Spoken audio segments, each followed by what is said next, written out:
Here we go. Welcome everyone to my predictions for Star Wars The Old Republic 2021. This is going to be an extremely in-depth review of what has happened in the recent past for Star Wars The Old Republic and what I think will be coming up. The first half of this presentation is going to go over everything when it comes to content. There won't be any spoilers. If you want to avoid the spoiler part of this stream, don't worry, it'll be in the second half and I'll be giving plenty of warning. Without further ado, here's what's coming up in Star Wars The Old Republic. So first off, whenever I'm making a prediction about anything, I take a look at what has already happened in the game. So let's take a really good look at what happened in 2020 first. So first off, there's a different storyline for Imperial and Republic players in the new expansion called Onslaught. This came out, I think it was in November 2018 actually. So we went, November 2019. So right before the beginning of last year. So there was a whole bunch of stuff in this expansion, different storyline for imps and pubs. There was the SWTOR options, which people were quite interested in. A new daily series on Onderon and a mix-up quest on Mech Shop. New secret datacrons, new exploration achievements, new gearing system, new tactical items, new set bonuses, new Corellia flashpoint, new ducks in operation. Nautilins were added to the game. Pretty much all companions have returned at this point that were missing in the story. And as a bonus, vaguely around the same time, Star Wars Fallen Order was released and The Mandalorian Season 1 was released. So this was a awesome time for the launch of the game as well as for Star Wars in general. It really started picking up interest in the Star Wars Legends area of things and just interest in Star Wars in general. There'd been kind of a little bit of a boost from the last movie, but it also turned a lot of people off. Fallen Order and Mandalorian Season 1 were the exact opposite. They drew people right back into the world of Star Wars, like pretty much across the board. So not only was there the Onslaught expansion, there was a renewed interest in Star Wars and the expanded lore. Oh, you guys can't see because the camera. Let's fix that real fast. I did the camera last minute. Here you guys go. So in 2020, this past year, things were pretty content light. And I give BioWare a big pass for this one because this was, for anyone reviewing back, this was when COVID precautions really started kicking in. Quarantines across the board, people working from home. No one was quite sure exactly what we were doing or what was going on. And so they really had to drastically change their schedule. First off, they started working from home, which I can't imagine was an easy shift from a fully secured office all the way to at home, all separated. Both socially and technically. So that would have been quite a big move. If you've ever had a chance to move offices in general before, you know it takes a bit of time to get things back in the groove. And you also don't have the physical support of everyone around you to help you. On top of that, a lot of the voice actors were not available for voice acting during this time, especially in Los Angeles where a lot of them are center or where a lot of them record. Los Angeles did a really tight lockdown of the entertainment industry in general. So a lot of the voice actors that we're hearing in the most recent stories that just came out are actually voice acting from home. Like they built a booth. Like I want to build one too, but not happening anytime soon because it's a huge amount of work and it took them more till the end of the year to be able to record all these different voices they were trying to get for this fun story that we'll be talking about in a little bit. And this really pushed them back because they originally wanted to have a storyline released in the middle of summer 2020, but just everything got pushed back. So it's kind of hard to judge in terms of history for 2020 because it's quite unprecedented in the changes of how they had to work. And I don't think we can really judge what will come in 2021 now that things are more stable and more voice actors are available. We'll kind of see when we get there kind of thing. So in February 2020, we got a really tiny small update and the Alderaan Stronghold, which was super cool. I don't think anyone was really expecting that. In April 2020, we got some major conquest changes. The whole system basically got revamped. Conquest points come really fast now, and there's a huge amount of variety of things you can do for conquests, and it changes by your level as well. We also got that month-long double XP, which was kind of a, well, you're stuck in quarantine, enjoy playing Star Wars The Old Republic, so that was nice. In June 2020, we got the Master Mode difficulty for the Duxon operation, properly known as the Nature of Progress operation. So we did get actual content during the year. I'm going through these things, and I originally was thinking, oh man, nothing happened in 2020, but quite a bit happened in terms of what they had to work with. One of the biggest problems was they couldn't work with the voice actors, so they kind of focused a lot more on things that didn't involve voice acting, which was non-story things.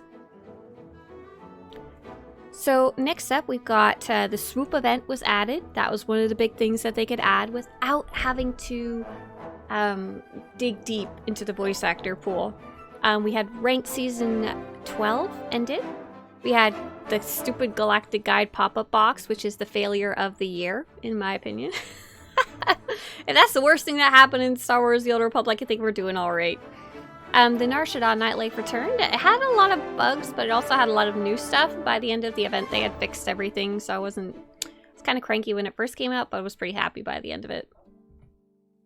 Next up, in July 2020, we had Star Wars The Old Republic on Steam, and this was amazing! Literally nobody knew about this. Like, they kept this sucker under wraps, and it has caused, I think, the biggest boost in playership since the launch of the game. Like, we were seeing, I think, 30 to 35,000 people playing on the first day of its Steam release. Obviously, that's petered out a bit, but a lot of those players are still playing, and it was, so happy it came out on Steam. That was a great move, and I'm glad they put some time into it for sure.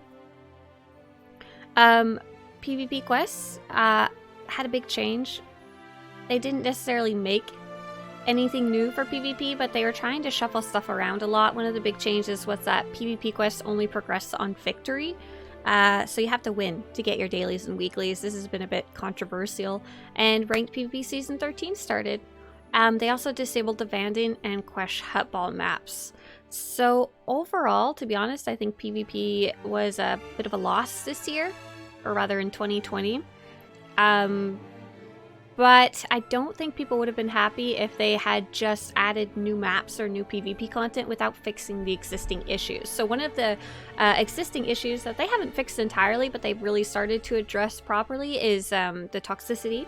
So they added Legacy Ignore, they added, got rid of Boat Kick, they added so that there's a deserter queue penalty. Lots of different things were being touched on, at least. Obviously haven't fixed desync yet, but we can have fingers crossed for next year, I guess. And also in August, shortly after it released on Steam, we had Steam achievements, and there was like 194 of them. That was great. Yeah, that was really cool. In September 2020, we had the ranked PvP rewards starting to be added, and that was kind of an interesting change. It definitely renewed interest in ranked PvP for some players, not for all, but for those who liked getting those old rewards, it was a nice change. And we also got another double XP event that was a month long. In October 2020, we got the new tier of augments. We got the Feast of Prosperity event, which once again was something that they could work on without their voice actors, which is kind of why we got like a new swoop event, no new Feast of Prosperity event, and no news story. It's just what they had available at the time. We got Legacy Ignore then. We got a super short story update, the Meeting Jakaya Ordo quest with Shae Vizsla. Star Wars Squadrons also came out. I think a lot of you played that one, and once again, kind of renewed some interest in the Star Wars universe, though not quite as much as Fallen Order.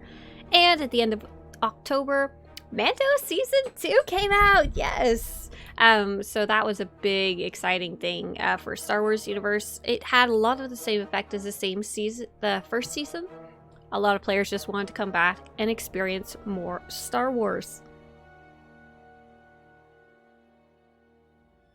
There's December 2020 was the end of last year. And this is when we finally started seeing that content, those voice actors becoming more available, stuff like that. The Echoes of Oblivion storyline came out. Many of you, as I'm recording this, might have just very recently played this, and oh my god, I'm so happy with this story. I know I haven't done like a review or anything, but I loved it. I loved it so much. I loved how long the story for that was. I was expecting a very small update. I loved how much cutscenes they were and how beautiful the cutscenes were. I loved how many references to so many characters in previous stories. I think I did a count. There was over 50 characters from previous stories showing up there, and I was like, lore, love it. And it really felt like a good wrap up of that story. The Spirit of Vengeance was the second half of this update, another storyline that was based in a Flashpoint environment. Sucked so bad. I was so unimpressed with this, and it was such a letdown after Echoes of Oblivion went so smoothly. There was so many bugs. There was bugs that could lead you to being completely unable to complete the story in the Flashpoint. There was bugs and bad balancing for most of the Flashpoint. Many players still haven't completed it to this day. They did a bug fix, and it's still not fixed for half of the players. Half the bugs are not fixed, and it's still too hard for most players.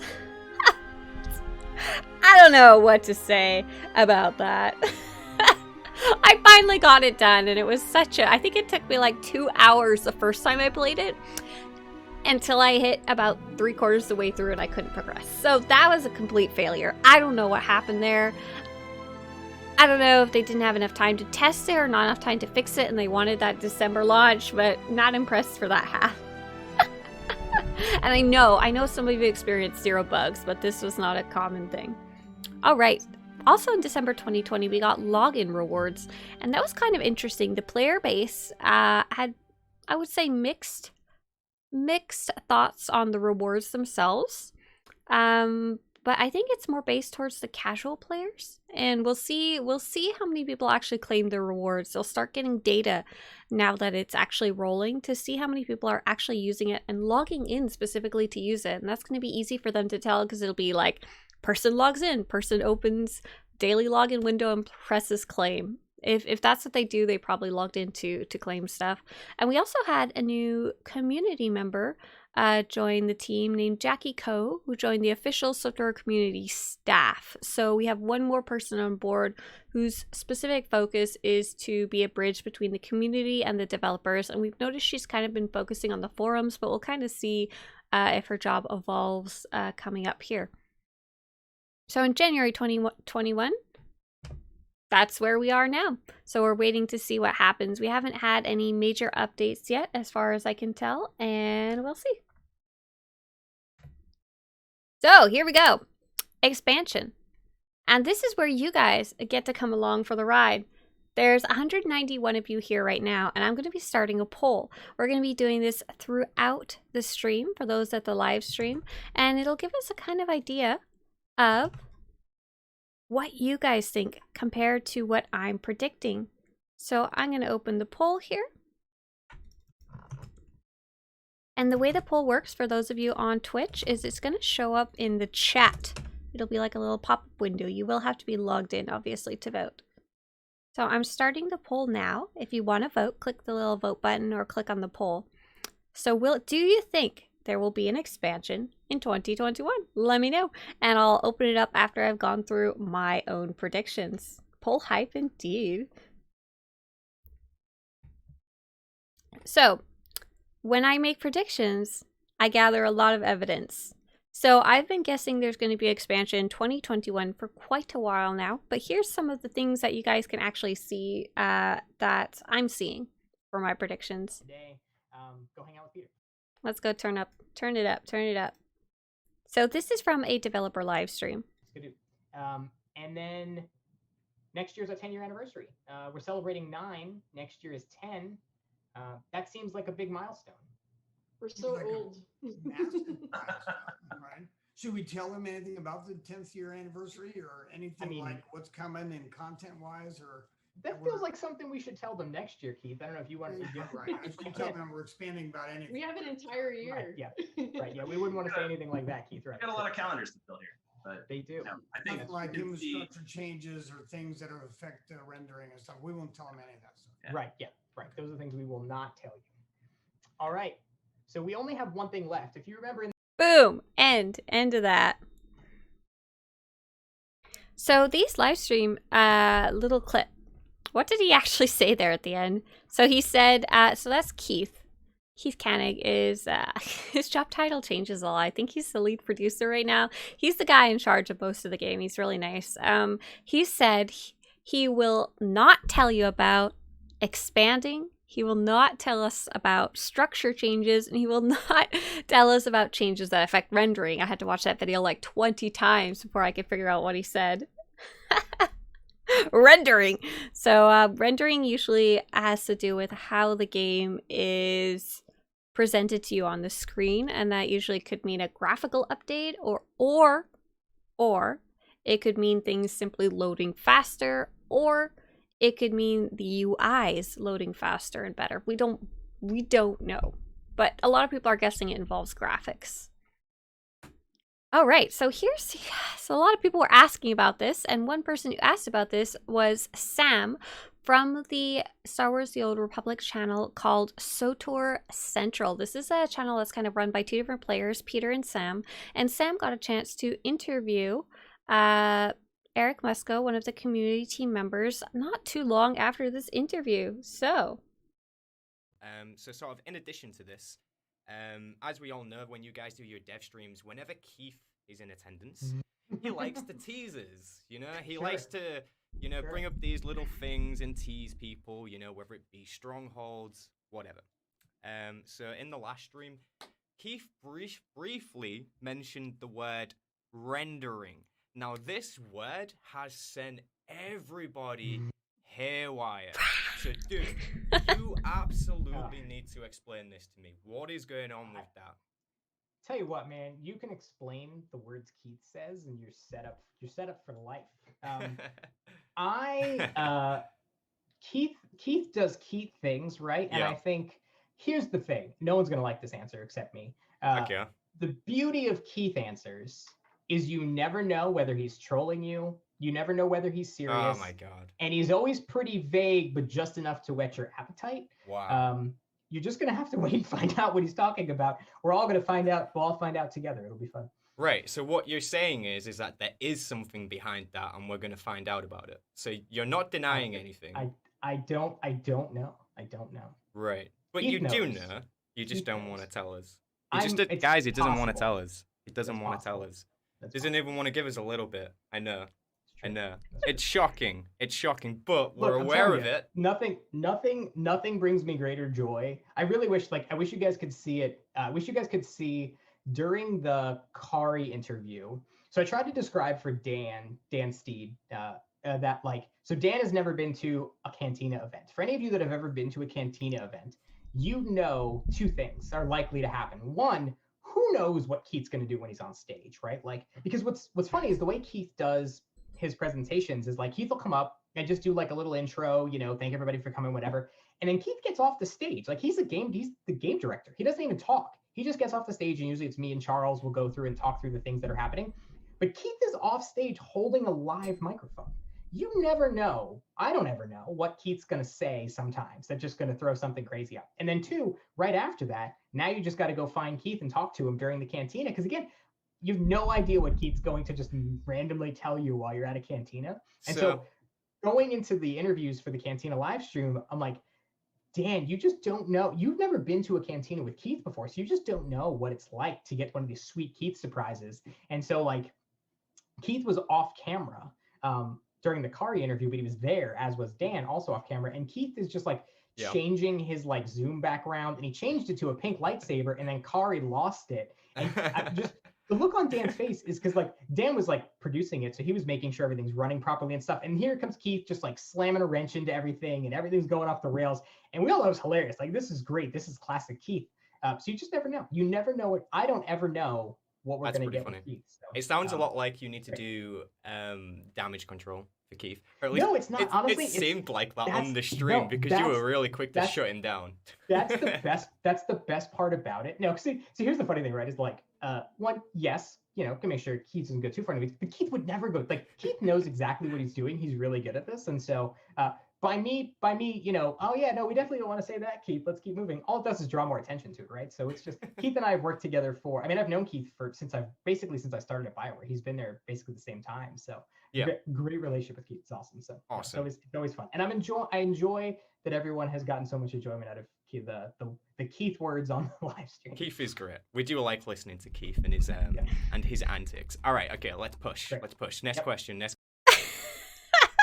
So I hope this gives you guys a better idea of what Keith is like and how much we can take away from what he said at the end of that official live stream. Who knows? Who knows what Keith was trying to say? Though I will say Keith doesn't tend to lie, and Keith doesn't tend to over-exaggerate or hype things for no reason from what I can tell so far. He's old. He's got like gray hair. If you notice, he doesn't need to do like pump up my career kind of thing. He's just there to enjoy the game and enjoy his position, and as far as I can tell, support his team. And he's an actual player of the game. So he knows what's in the game and what's not in it. He's got like a ton of really high ranking characters in terms of like the renown XP and stuff like that. Like just how much he plays the game is intense. So that's what we know about what they've said about expansions. They won't tell us anything else. So here's they were sharing some memories for the 9th anniversary, and here's one from Keith Koenig, same person. I have a ton of memories, and this year is no different. Almost a full decade, and so much has changed, but a lot hasn't. No, I'm not talking about the bug you reported 5 years ago. We have some major plans for our 10th year. I almost can't wait to start telling you what's up when you'll get involved, along with some really cool underlying changes I think y'all will appreciate. Yeah, Keith Koenig plays. Our last game leader, I whatever their title would be, I don't know, it didn't feel like he played. Keith Koenig plays and enjoys and actually, like, actively plays the game at in-game and stuff like that. And here's another one from Chris Schmidt. And yet, after all these years, we find ourselves looking forward still. There's so many more stories to tell, so many more experiences we want to deliver and share with the community. What could be next? We dream big in Texas, so buckle up, y'all. So they, once again, kind of like a tease, no details at all. So what's my prediction? I predict, yes, there will be an expansion.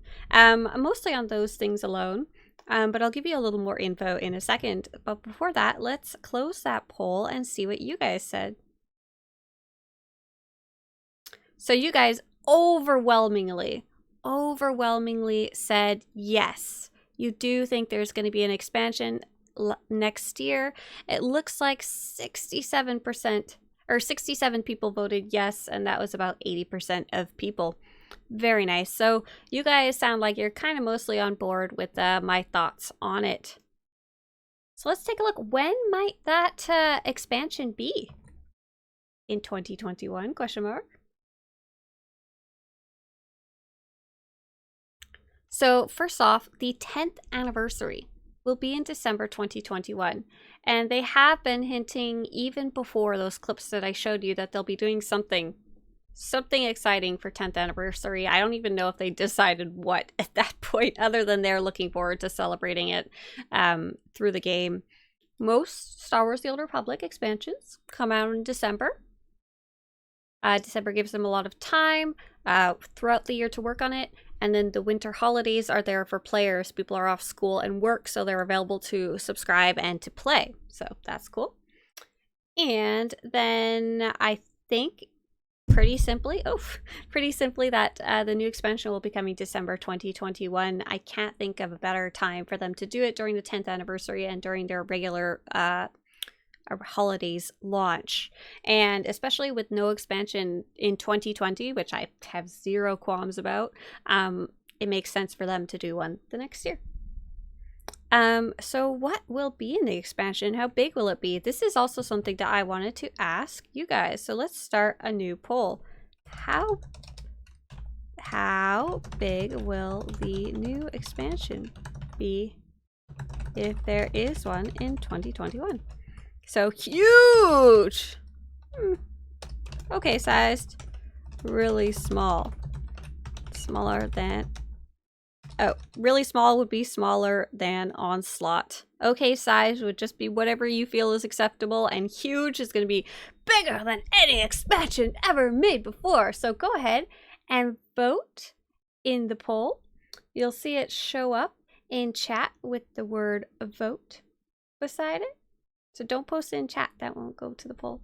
Oh, I can't see the poll on my phone. I'm so sad. Can you guys see it?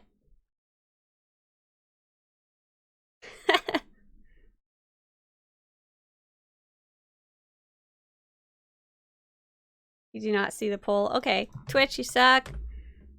Refresh. See if that works.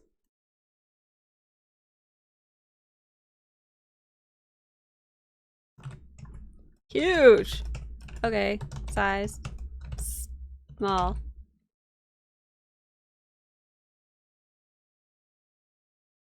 I demand democracy too. Twitch, why do you suck so bad? Why can't we have a poll?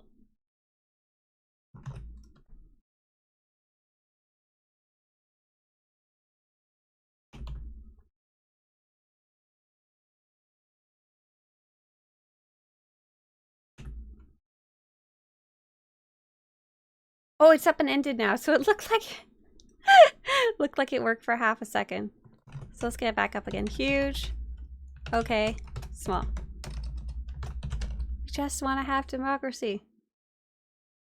Okay, let's see if it's working for you guys now. Let me know. I squashed it. I killed it. Okay, I'm gonna move on with my presentation. If Twitch doesn't want to comply, that's too bad. Okay. Next up, let's have them talk a little bit about what might be during the 10th anniversary. So we wouldn't be the ones that contact Hasbro. We don't do products for SWTOR. That would be handled through Lucasfilm. So I have no idea if they've contacted Hasbro. I don't know. But Right. Oh. Here's what I can say. Right, like we too also acknowledge, as we've said numerous times, that next year is our 10-year anniversary, and so we want to pull out every bell and every whistle possible. So who knows? Okay, cool.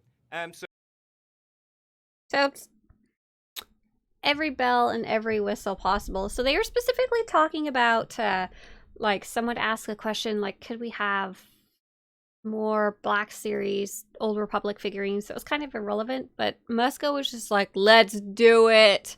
Let's pull out every bell and whistle. So that's one of the other kind of things they've been saying about the 10th anniversary. So we're going to be interested to see what happens there. Oh, Shield, the player who asked that question is actually in the live stream right now. It's funny. So what do I think is going to be in the expansion? So I usually don't shoot for the moon with my predictions. I'm a little lower, a little more pessimistic when it comes to what I think is going to happen. So here's what I think we're going to get. And I'll be pretty happy if we get this, to be honest. So I think we'll get a new storyline. I think we'll get 2 new planets. I think we'll get a separate Republic story and Imperial story with some SWTOR options. I think we'll get an Operation Story Mode and Veteran Mode, and it'll be more on the fun side versus the difficult and mechanics heavy side. So more like Duxon, less like Gods from the Machine. I think we'll get a Flashpoint tied into the story. I think we'll get level 80. I think we'll get changes to gear, but I don't think we're getting a whole new gearing system, more like a new tier gear or more horizontal progression. I think we'll get a new daily area and reputation track. And I think we'll have lots of new exploration achievements, secrets, datacrons, that kind of fun stuff that we really seem to enjoy. I think we'll get a few new high quality armor looks from endgame and crafting. I think we'll get a new stronghold, but not at the actual launch of the expansion, so a little later. And I think we'll get some type of graphics upgrade to do with that rendering comment. What exactly? I have no idea. So what don't I think will be in the expansion?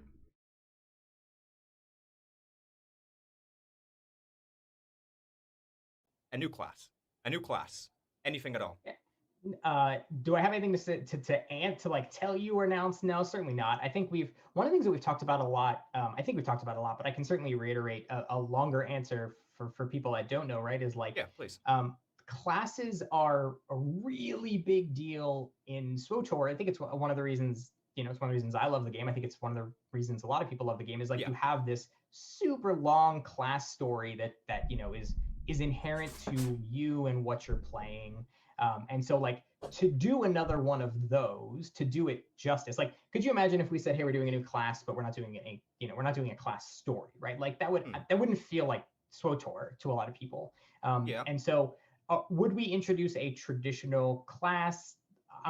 We will never say never, but I would say it's obviously really unlikely. People have asked about things like hero classes and that type of stuff. And I think the one thing I can say is we absolutely know there is a large interest from players in them being able to do more with their classes, have more customization options, have those types of things. And those are certainly kinds of things we talk about all the time, even if it's not necessarily just one-to-one, hey, put a new class in the game. We're always talking about new ways that people can leverage the classes that they have or play in new ways and that kind of stuff. Yeah, I feel like that's actually a really good answer for people who want to know the answer to that question. But please don't fear not. I'm not copping out on this one, as we are going to sort of delve into that a little bit more, but in a different way as we progress. So a lot of people ask for new classes, and it's very interesting how few players know that they have addressed this a couple of different times. I think that one was the most complete answer we're going to ever get, though. So don't expect new classes and hope for more customization. So one of the ways they've started actually addressing this is in the last expansion. They added new ways to kind of play your class. And this was through the new set bonuses and the new tactical items. You do have some more variety than you did before. However, most players have jumped back into the idea that there's going to be a best in slot. The more average players like me. And then skilled players have a best in slot for every situation. So they'll have like 6 different set bonus sets. I don't know if that's something that most players will look forward to or not, or what they were hoping for when it comes to a new class, but it's a start. I'm kind of curious what they mean by more customization. Like, is it more the cosmetic, like the way your character looks, like more species options, colors, hair, stuff like that, or if it's more combat differences, kind of like we're seeing differences with the tacticals and new set bonuses in terms of options, or if it's going to be something else entirely. I honestly don't know. So what do I don't think is going to be there? I don't think it's going to be a huge expansion. I would love for it to be a huge expansion, but I do think it's going to feel bigger than Onslaught, because Onslaught, one of the biggest complaints was that it felt short. Everyone was fairly happy with the story, no major complaints. Everybody liked all the explorational stuff as far as I can tell, but the story itself felt short. Even though it was quite long, if you add in 4 replays, which is Republic, Imperial, Republic Saboteur, Imperial Saboteur, that would add up quite quickly. But most players will just play a single one of those, and it felt short compared to doing the same thing in previous expansions. So I don't know exactly what size it's going to be in between there, but we'll see. So don't think there will be new classes. I don't think there will be the ability to truly switch factions, like for a Sith to turn fully to the light side and join the Jedi, or for a bounty hunter to become a trooper. They talked a little bit about this before, and they've said it's just really, really difficult, and the chances of things breaking the game if they did that were very high.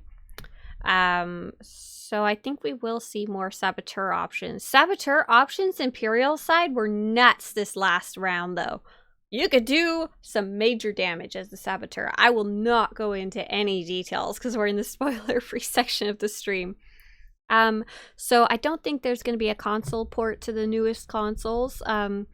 It's a lot of different reasons. I've seen people say things like, oh, I think it's because you can only fit so many buttons on a having a brain fart, on a console remote, and I don't think that's the main reason. I think the biggest problem is porting the game, which is poorly optimized, onto a console that's highly optimized, and I don't think they'd be able to get the quality that those consoles would be demanding for it to be on console in the first place. I think controller, that's the word I was looking for. I think all the other issues, things like controllers, too many buttons, too complicated UI, I think those all can be fixed with enough time. But I think being able to optimize it enough is an incredibly huge endeavor that I'm not even sure is actually possible at this point in the game's lifespan. So I guess we'll kind of see console remote. Do I think we'll see weapons in the outfit designer? Gosh darn it, I want them so bad, but they've mentioned multiple times that it's a complicated issue and it's not as easy as adding the armor. I don't know. I still don't understand exactly what the complications are. Basically, they said that, yeah, it's something they would really like as well, even as players, but adding it would just, I don't know, I guess it wouldn't be worth it at this time. I'm guessing it's because it would take so much developer time that it would take away from the things that they really need to get out, like an expansion. So I'm being pessimistic, and I don't think weapons are going to be in the outfit designer as much as I think they should be. So I don't think we're going to get a new engine or a complete game rehaul. I've said it before, but to give a full rehaul, you might as well just make a whole new game from scratch at that point. I mean, you can save the assets like the story, like the writing. You can save the voice acting for the most part. You can save the concept art, and then that's about it. And the rest you gotta do from like scratch. So I think if they ever decided it was time to make a new engine, they would just make a whole brand new Star Wars online game. And it would probably be set in the current universe because people are more familiar with it. So I would be careful about wishing for a new engine. That's probably going to be the point that the game is sunsetted. I don't think that's anywhere in the near future, but I don't think it's going to get an engine rehaul. And desync fixes, I'm being really pessimistic about this. Desync fixes in PvP, I don't think they're going to get fixed this year. I'm quite disappointed about that prediction. I want to be pleasantly surprised, but track record for desync has been really bad for BioWare in player versus player content. And for anyone who doesn't know what desync is a mix of different things, but in short, it's when you're playing and you think you're one spot and the game servers think you're another, and the same for other players. The game servers think a player is one place, but they're actually another place, or it's the communication between the server and what you see on the screen. And so it could be like when you jump to somebody and suddenly fall when you shouldn't. It can be a player is visually one place and then all of a sudden they're somewhere else. All of these things kind of exist in the rest of the game too, but they're worse in player versus player content. And they're also more aggravating in player versus player content because you're actually competing. And so sadly, major bummer, we'll see. And there's a lot more to desync, but that's how most players experience it. I don't think we're going to see any huge changes to gearing. They tend to revamp the gearing system every time they make an expansion. This feels sometimes like such a waste of time and effort because you know they're just going to redo it next year. But I think they finally found a system that most players can access and can enjoy. The current system is very, very friendly to new players. It's also very friendly to players who play all types of content. You can gear up really fast through operations or difficult content, or you can go up, gear up slowly but surely through solo content, which I really like. That's never really been an option in previous expansions.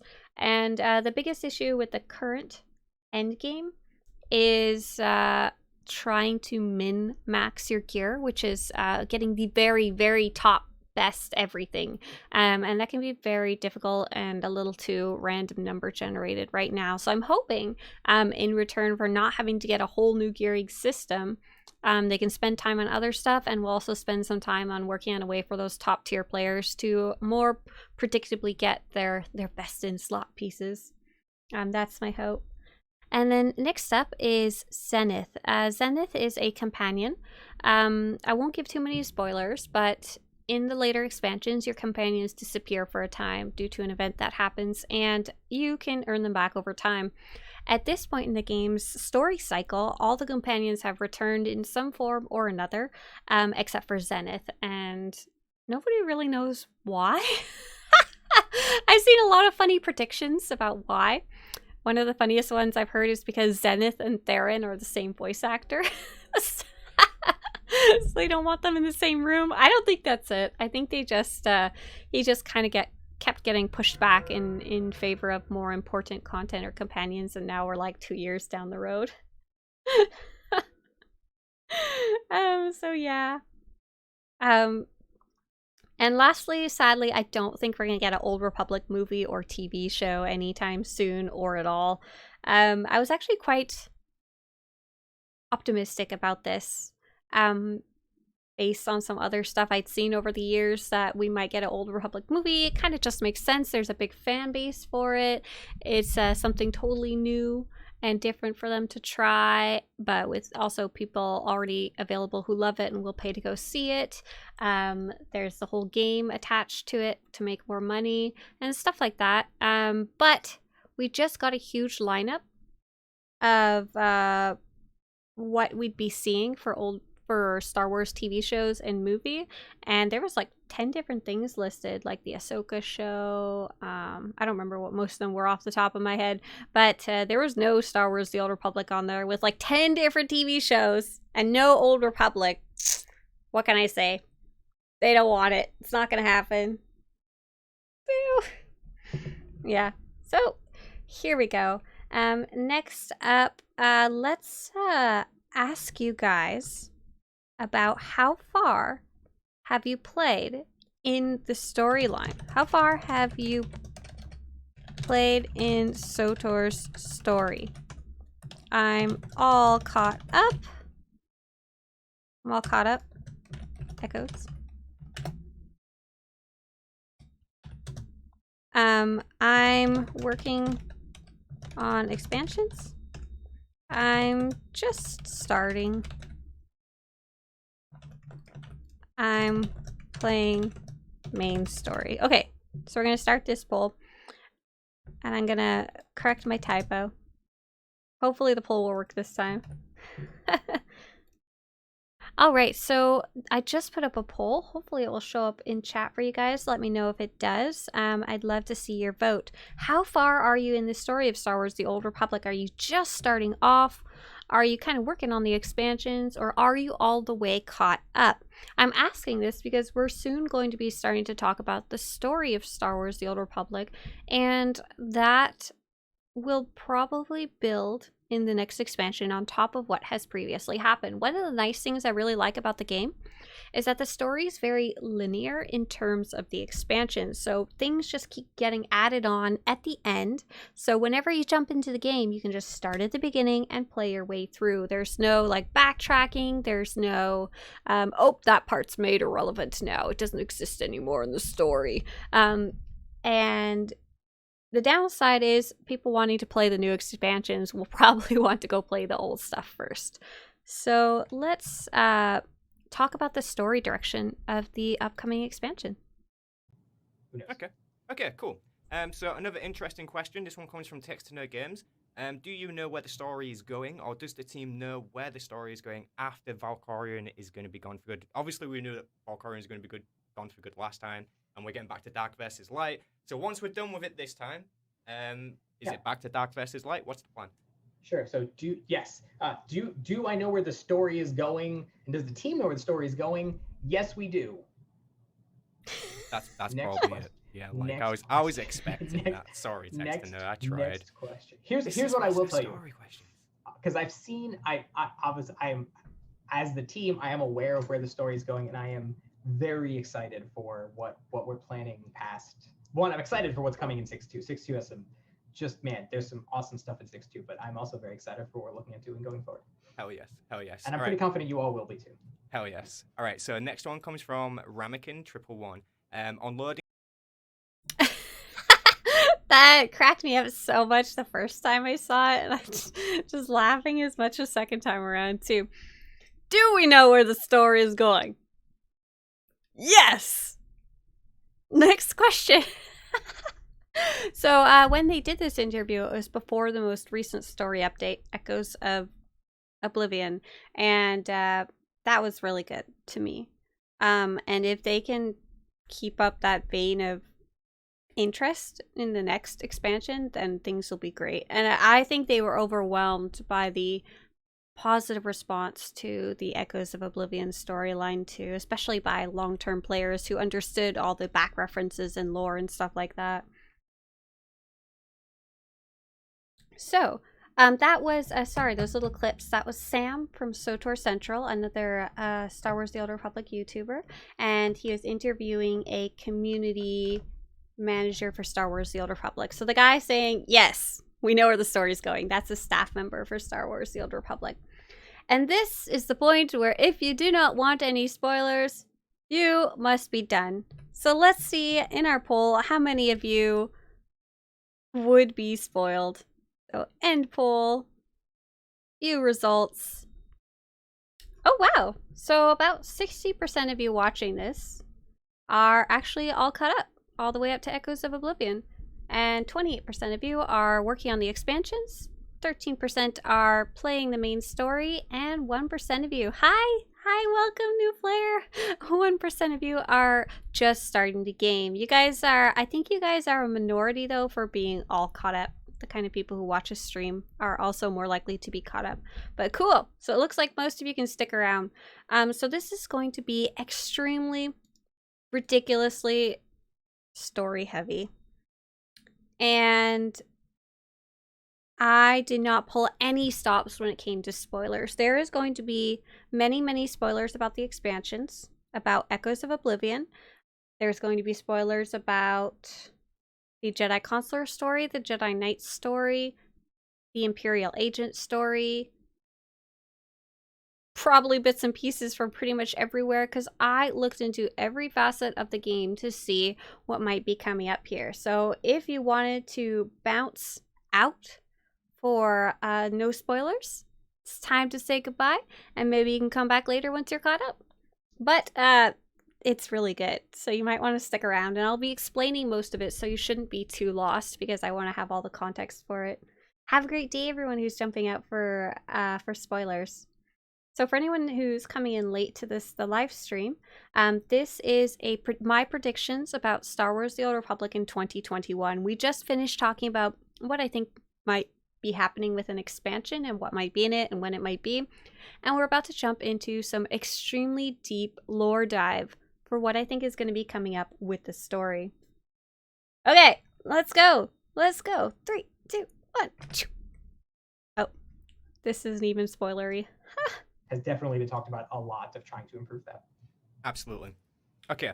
Let's grab another question. This one comes from Loot Fredericks. You can stop me at any time you want, by the way. This is now your show. Okay, so from Loot Fredericks, do you plan to continue the return of the dual faction style of storytelling going forward, perhaps including story updates between large expansions? I can restructure that maybe if you need me to. No, yeah, I think I understand your question. So I think there's two components to that question. I don't know that I can actually answer either really, but I would imagine that question is twofold. One is, are we going to go back to two storylines, so an Empire and Republic versus a blended storyline? Or two, are we going back to the Empire versus Republic? I think, unfortunately, I probably can't really answer either without being a little bit spoilery, because if you know what I mean. So yeah, we get that. 6.2 isn't out yet. You know, we get it. We get it. Yeah. 6.2 did not answer any of that question at all. We still have no... 6.2 really wrapped up one storyline and started another, and we'll be talking a lot more about that later on, but we still have no idea if we're going to have two different stories, one Republic and one Imperial. My prediction is that we will, but we don't know. We really don't know a lot. Okay, so here's my kind of what I'm basing my predictions on. So first off, many clues about the story were from the last expansion, last story update. Like, there is a ton of little hints hidden throughout there. And when you start putting them together, you start getting a really good idea of what's going on. But you have to have played both factions. So I really think the upcoming story, whether it's an expansion or whatever, is going to feel a lot longer than Onslaught. Because Onslaught's main complaint was it felt short. That's all. It felt short. Whether it was short or not didn't matter. I think we're going to get our separate Imperial and Republic storylines.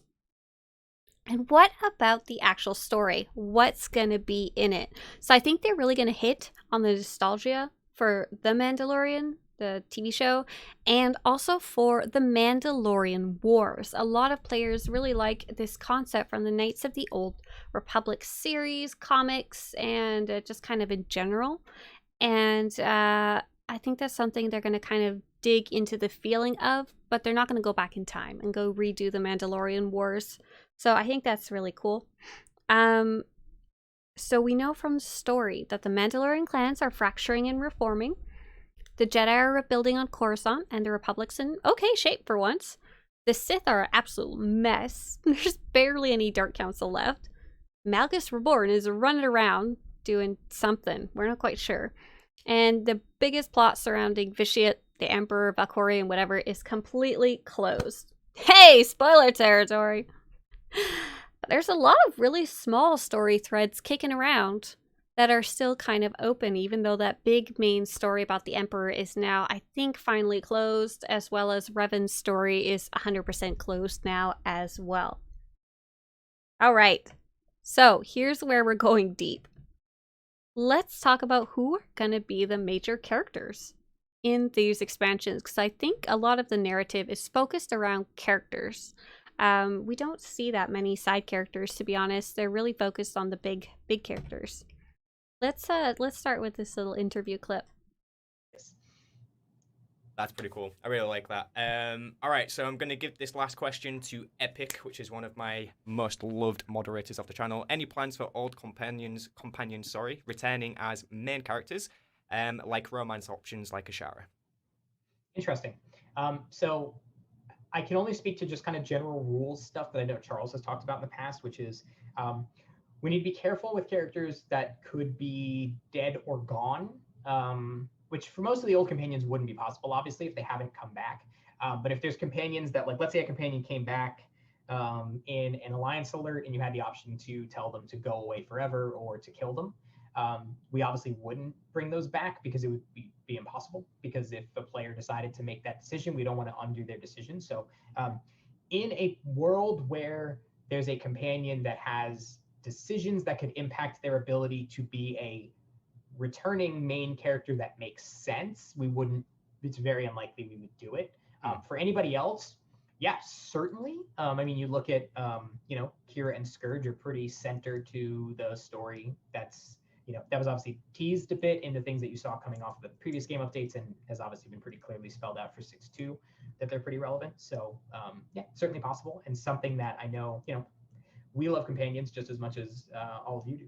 So the more abilities we have to make them central to the game and the story, it's great. Epic. I love it. All right, let's end this into...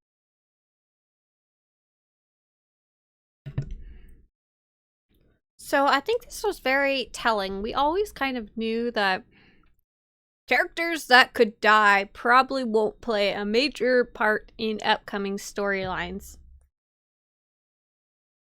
The problem is that so many characters are in that quantum state. That's what it's called in the BioWare office, or at least according to what this team member said. When a character's fate is kind of unknown or could be in two different spots, it's called quantum state. So many characters in the universe right now are in that state. It's insane, and it makes it incredibly hard to predict what might or might not happen. So many characters in the Jedi Council are in this state. So many companions are in this state. So many Dark Council and high-ranking Sith are in this state. They're Schrödinger's NPCs, exactly. So it's also interesting because they've totally gone against that rule as well. There are actually a bunch of main characters that will continue showing up even though they could be dead. A really great example is Master Nostoral, is like practically leader of the Jedi Order right now, but he could be dead or alive depending on how you play things. Like, what? And same thing with Empress Asina on the Imperial side. She could be dead or alive. She could either be literally the Empress or dead. And it's really, really complicated in terms of them trying to hash out who could be a main character or not, because they don't really have a lot of choices left. Okay, this is where we're doing this super deep dive. I'm going to be starting off with the Mandalorian stuff in the Echoes of, Spirit of Vengeance Flashpoint and everything we learned from that. Spirits of Vengeance, the new Flashpoint that was really buggy but had some awesome story tidbits in it. So I'm going to start by watching the Spirit of Vengeance ending so you guys can see exactly what I see. This is going to be a bit of a long clip, but I cut it down to the important parts. And Shay herself, as predicted. Answer the question. You've made the Mandalorian servants. That won't stand. But enough about me. Your friends came all this way to die.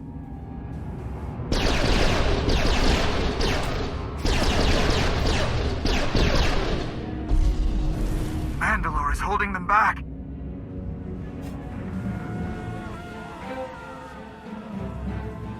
We've got the Kadera banner. Now finish off Jakaya and that damn hired gun! She's getting away!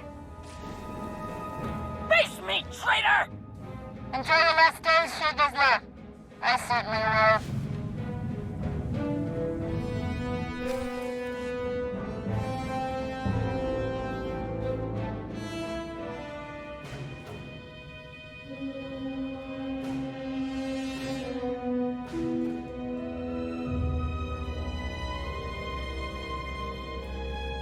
Any crew that can stand are working on repairs, Mandalore. Keep on them.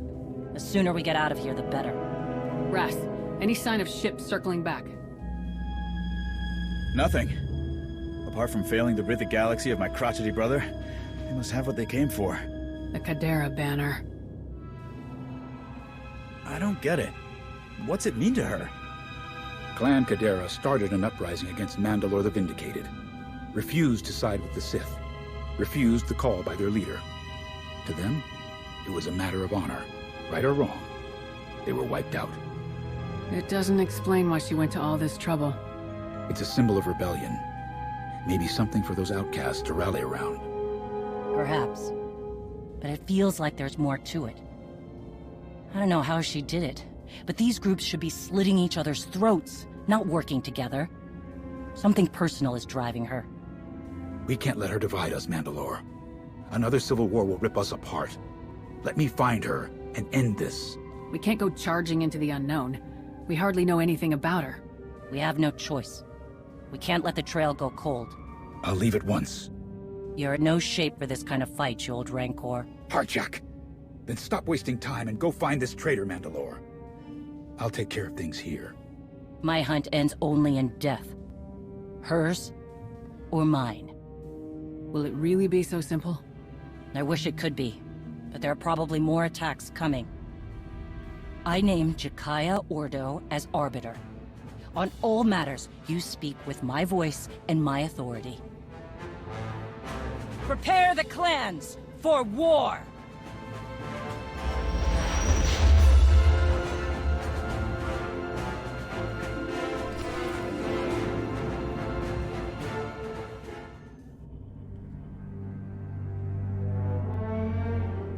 That was successful. Messy, but successful. You got your Kadera banner, Field Marshal Cole. At great cost. Are the Ashad not used to enemies shooting back? A shame Clan Varad can contain things on their ship once Shay's minions arrived. Your precious followers got just as bloody. The difference is our reputation will increase. Unlike yours. We're good to go for the next phase, Field Marshal. Darmanda must have got their credits. Stop.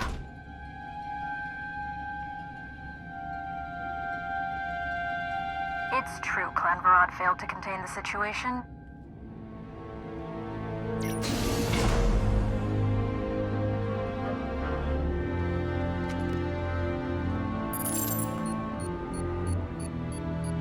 Let's talk about that.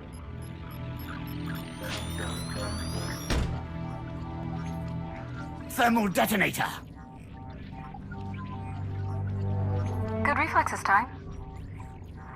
What we're missing here is the understanding that we must rely on each other. For example, if he lets go of that, we die. We all want something enough to bleed for it. Reputation, honor, credits, whatever. That conviction binds us together, makes us equal. So I'll need everyone to stay committed to each other.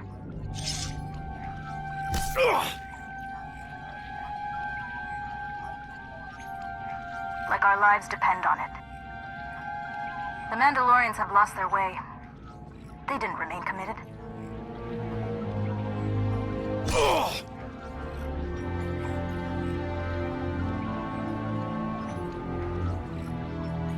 I will show them our unbroken history of honor that yet remains. A hidden chain of proud tradition waiting to drag the unworthy down. We have chosen a side in this battle, and we fight to win.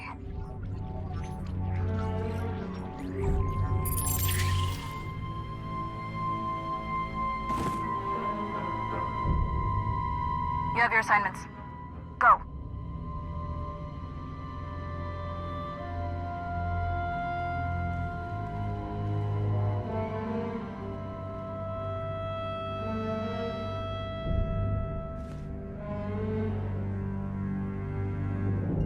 Mando Adardigo.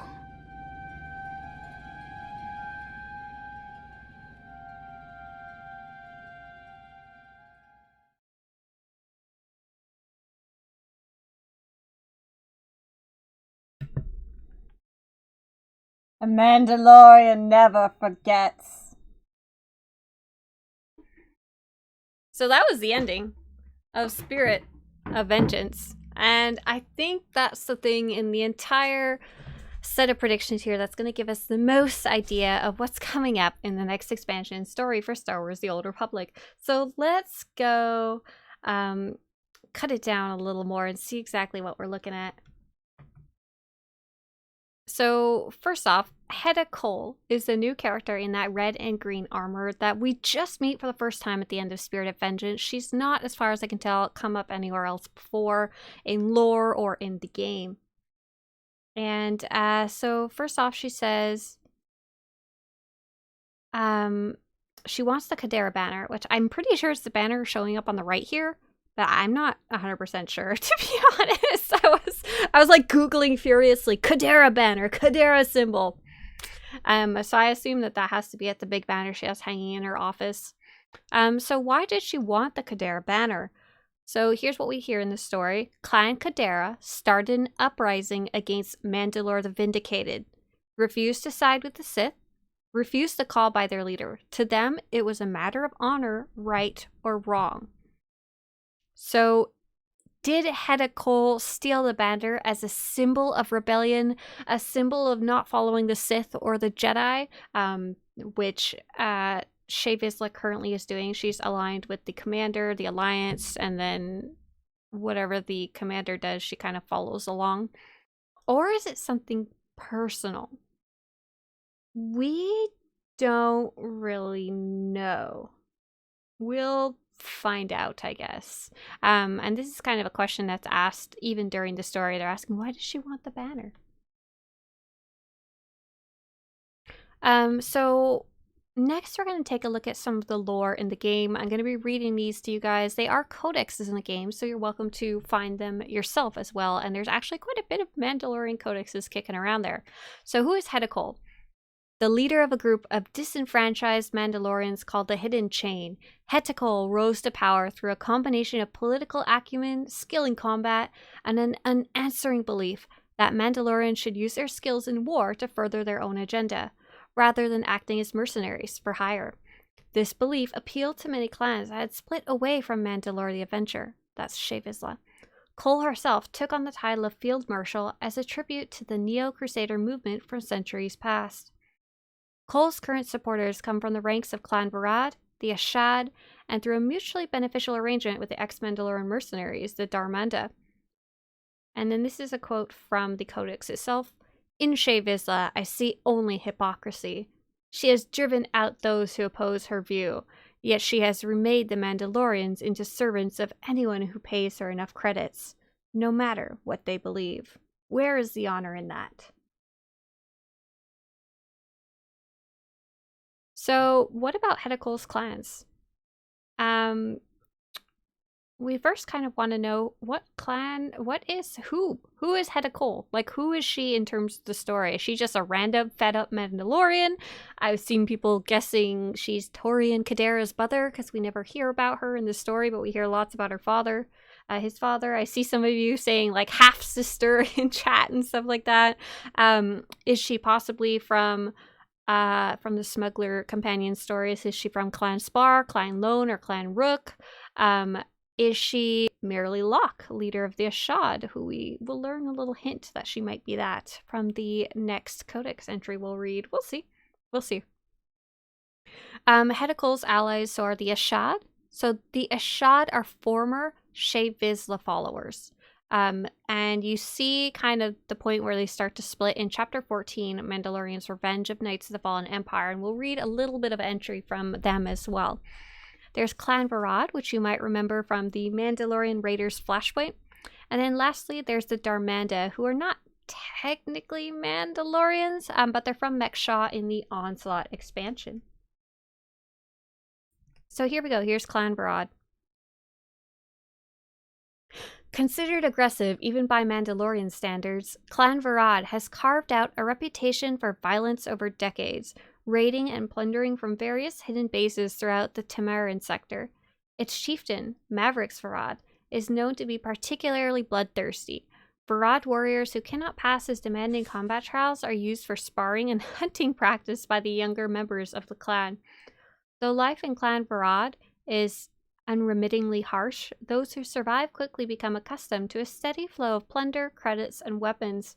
In recent times, the personality clashes between Mandalore and Mavericks Varad have grown impossible to ignore.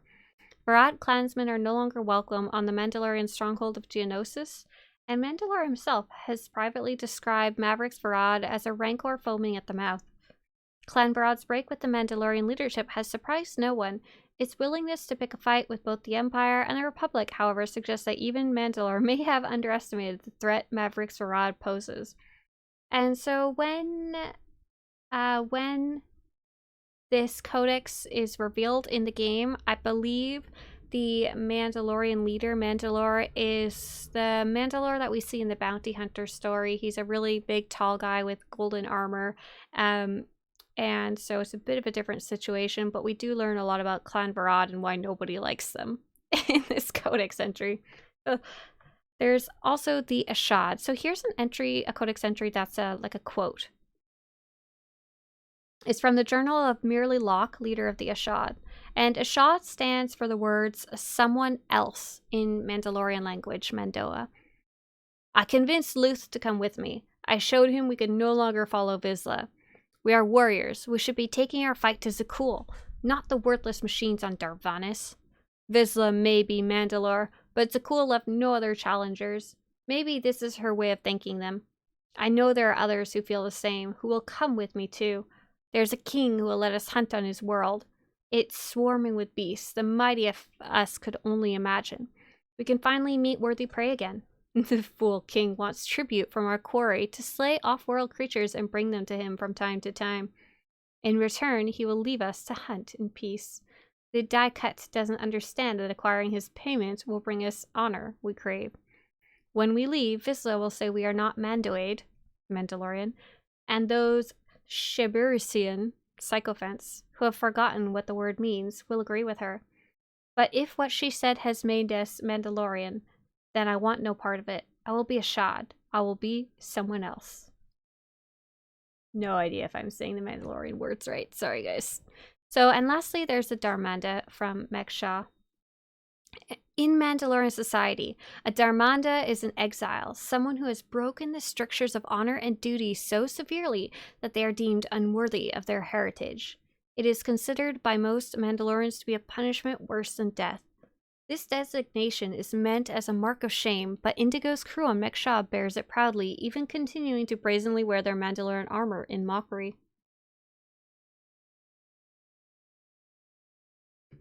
Though Indigo started his gang with just a few other exiles and a modest supply of stolen weapons, he and the Darmanda curried favor on Mek Shah quickly by supplying those weapons to help overthrow Hutt control of the asteroid. The gang primarily deals in illicit weapons and takes on mercenary contracts. They've attracted dozens of other misfit outlaws over the years, many, but not all, true ex-Mandalorians like Indigo himself. The Darmanda have such a notorious reputation that the mere presence of a few of their members is usually enough to deter attacks on their charges due to both their skill in combat and their powerful arsenal of weapons. So, they're a bunch of outcasts. Like, to me, like, really, honestly. The reason I was very uninterested in the Spirit of Vengeance storyline at first is because I kind of made the connection that, oh, we're going to go do a Mandalorian war. And these are who we're going to be fighting? These bunch of misfits? These rejects that nobody wants?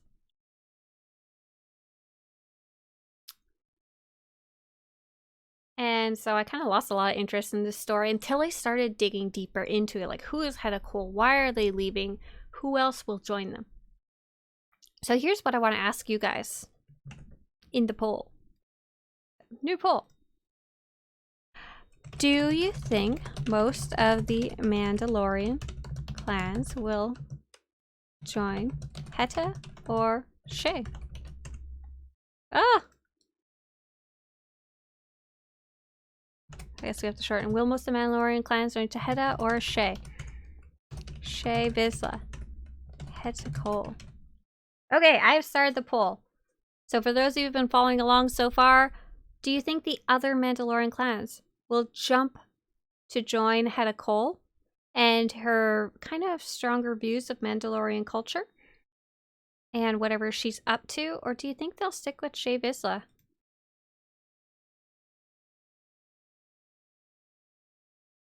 So next up, let's talk about who is with Shay Vizsla right now. So in Chapter 14 of Knights of the Fallen Empire, one of the Mandalorians, while you're in conversation, claims that a dozen clans stand with Mandalore the Avenger, Shay Vizsla, and that she had pulled the clans from their homes on Darvanis. So they're also said that 28 people died on Darvanis. I imagine maybe more died if you did the dark side option. So I couldn't even name a dozen clans that appeared in Star Wars The Old Republic that were with Shay Vizsla. So here's what I was able to find. I have learned way too much about Mandalorian clans, more than I have ever wanted to. So here you guys can enjoy the fruits of my labor. So obviously, there's Shay Vizsla, and I don't even know if she has any clan members, but if she does, they're there. There's Clan Kadera, which is just Torian from the Bounty Hunter story. There's Clan Fett. We see Como Fett during that chapter quite a bit, but he doesn't seem very happy with the status quo. So to be honest, he's, of all the clans, the most likely to jump out and go join Hedda Cole. We have a Ashad leader, where we had her little codex entry. She mentioned someone named Luth, Luth. That name doesn't show up anywhere else, so whatever clan he's in, I guess. We've got Clan Baroya, which is Joss and Valk Baroya. You see them in Blood Hunt. They're the couple of Mandalorians that you fight, and they're like, it's what, like watching dust dry or something like that. They have all kinds of funny little catchphrases. If you guys know any of those in chat, let me know. There's Clan Chorn, which we see from Breyer Chorn, who's in Chapter 14. There's Clan Ordo, which is Ras and Jakaya Ordo, which we meet in the Spirit of Vengeance. There's Clan Ard, from the character Delash Ard, which we see for a few seconds in Chapter 14. Maybe Clan Caslin. There's a character named Vaer Caslin who's not part of the story, but he's a Mandalorian bounty hunter trainer on Rishi. And Shay's power base was on Rishi, so I was kind of like, maybe. Valk, like watching dust gather. There's the one I was looking for. Clan Trana, and so This one's a real stretch. This is from the Datacron Codex entries, Galactic History number 88, The Unlikely Champion. There's a character named Reshin Trana. It was quite fun. And I don't know if that clan's still kicking around, but if they were, I would imagine they would join Shavisla. Go look that one up if you have a chance. It's pretty funny. So what I wanted to know is who's left? What clans do we not know who they're allied to right now, or we not know their final state 5 years down the road? My husband, the pushover. So Clan Locke is Mandalore the Vindicated's clan. They were the former Mandalore, so the Mandalore I was talking about in the Bounty Hunter story with the big guy with the gold armor. From the little codex entry and from some other stuff around the world, we know that their clan is mostly scattered and some of them joined the Ashad. Mandalore died and they kind of fell apart. He died off screen. That was the best part. He died in like a codex entry between stuff. Next up is Clan Kelborn. If you played the Bounty Hunter story, they helped rebel with Clan Kadera, and so did Clan Itera. And I think those are going to be two clans that come up in the upcoming storyline, because it's talking a lot about rebelling. And Clan Kadera's banner is literally the symbol of rebelling. And so Clan Kelborn and Clan Itera were the only clans, as far as I know, that also rebelled. So maybe they joined Hedda Cole, maybe they don't agree with what she's up to. Don't know. We'll see. But they're the ones I predict we'll actually hear about for sure. So Clan Spar is a Kavi Spar's clan. As far as I can tell, they don't really exist anymore. Clan Rook was actually a false clan, like a fake Mandalorian clan. Mostly scattered, I think. Clan Lone is also tied into a Kavi story from the Smuggler story. And they're mostly scattered as well, I think. I don't know where they're at the 13 years down the road where we are in this storyline. We'll see. There's Clan Sharat, which you'll see in the Heroic 2 Mandalorian Rage on Nar Shaddaa. They don't have a ton of story, but they exist. Clan Far, which are the Mandos in the blue armor that we see on Drum and Koss, and they have a bit of story. The Terror Brigade, who are former Mandalorians, and they're on Hoth in the Terror Brigade Heroic Quest. Clan Rodark, and this one's like really obscure. I went really deep dive with this one.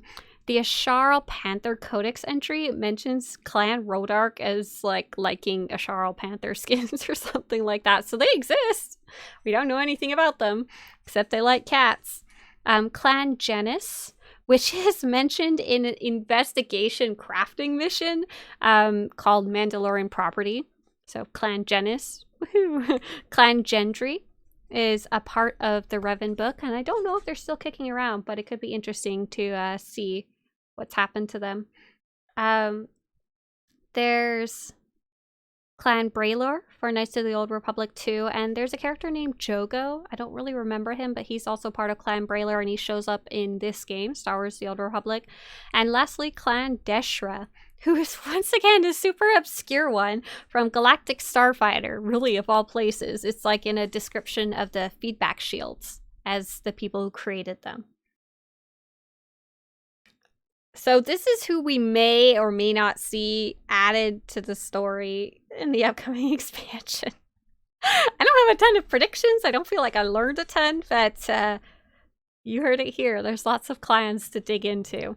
And lastly, outside of kind of the Old Republic, there's also a lot of clans. This is like from Wikipedia. So we've got Clan Sornel, which is from the Knights of the Old Republic comics. And a lot of the other clans are related to either the Clone Wars, Rebels, and a lot of stuff about Boba Fett, like the books, old books and stuff like that. So there's Clan Vivat, Clan Tanau, Skirata, Priest, Keldau, Jaban, Gedik, Awad, Bevan, Carid, Ren, Kryze, Eldar, Saxon, Mudhorn, Vizsla. And I don't know if these clans exist all the way back in our era of the Old Republic or not, but I don't see any reason why a lot of them can't be called back to, except Clan Mudhorn. That one's probably brand new. How hard did you research? I went hard. Are you guys ready? So the big questions that we have are which clans will join who? especially the ones that we know for sure are currently Shae Vizsla's, which will desert her and join Hedda Cole. And so let's take a look at what you guys saw in terms of where the majority of their allegiance might lie. So you guys said, oh man, you guys are pretty split. So 52% of you think a majority of the Mandalorians will join Hedda Cole. And I think my prediction is that, yeah, I think a lot of them will join Hedda Cole, and I'll talk about why soon. But 48% of you said they think they'll stick with Shae Vizsla. So that's cool. Awesome. Second question is, who does Hedda Cole want to fight? Just Shae Vizsla? Getting some revenge? Or the Empire, and or the Republic? Like, what is her goal? Like, apart from not being under the foot of Shae Vizsla, what does she want to do? I have no idea. I honestly don't know. I'll give you my predictions in a little bit, but in the meantime, let's start a new poll. Who does Hedda Cole want to fight? Just Shae Vizsla. The Empire. The Republic. Republic and Empire. Everyone. She wants to fight everyone. Imp, Pub, Mando. Because whatever the answer to this is going to drastically change and affect what happens in the storylines of the upcoming expansion. Like, I'm very curious to what you guys think about this one. And lastly, she says at the very end of the last story update, Mandoad Drar Degu, and that translates to a Mandalorian never forgets. But what does a Mandalorian never forget? I don't know. We'll see. Is this a personal vendetta or just doesn't like Shae? So I think many clans will defect from Shae to join Hedda Cole. Shae is really weird when it comes to being a Mandalorian. She likes to fight, but she doesn't necessarily like to conquest. She's a bit of a goody two-shoes Mandalorian. I like her a lot, and she'd make a great like alliance leader. But she kind of got duressed into her role. She wasn't like campaigning for it or anything. During the time that Zakul was attacking, they needed a leader. They'd lost their strong leader. Shae was in a good position to take it. She doesn't want to make war. She makes a lot of allies. And Mandalorians, part of their culture is to fight to live. So they've been fighting robots and they hate it. And now I don't think they're fighting anyone at all. Like, there's no major threat anymore for the last little bit.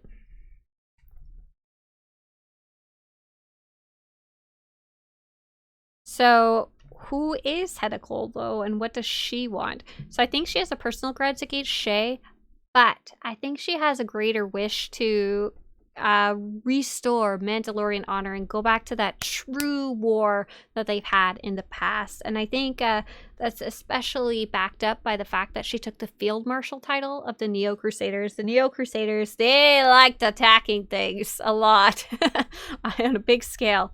And I was trying to figure out, who do I think she wants to attack? And I was really struggling with this, and I don't have strong feelings about this prediction, but if I was Hedda Cole and I wanted to restore Mandalorian armor, Mandalorians want to go after the biggest target. That's why the Mandalorian Wars happened. They went after the Jedi because they were the most like honorable target to go after, the biggest fight of their life. Other complicated stuff too, some crazy stuff with the Emperor, but you know, the big reason that they give is that. And so who is the strongest person and faction right now? To me, at the current storylines, after playing both Republic and Empire and different options, is the Republic. The Empire's not in a great state right now. They've lost a lot of their powerful leaders and organizers. They've lost their actual emperor. There's a lot of infighting and not a lot getting done right now, and everything is a little amok. The Republic, however, on the other side, the Republic, the Jedi are returning. They need to rebuild, but they're returned now, and they're working directly with the Republic And a lot of the corruption in the Republic looks like it has been weeded out, most noticeably Suresh. So they're in a very strong position right now. So that's why I think that Hedda Cole is going to attack the Republic. I think she's going to go after Shay as well, but on a, like, there's not going to be a lot of a fight if all the clans go join Hedda Cole against Shay. And I think she's going to go after the Republic and the Sith. I don't know what the Sith are going to be up to. Maybe they're going to go try and attack the Republic too. It's going to be a 2 versus 1.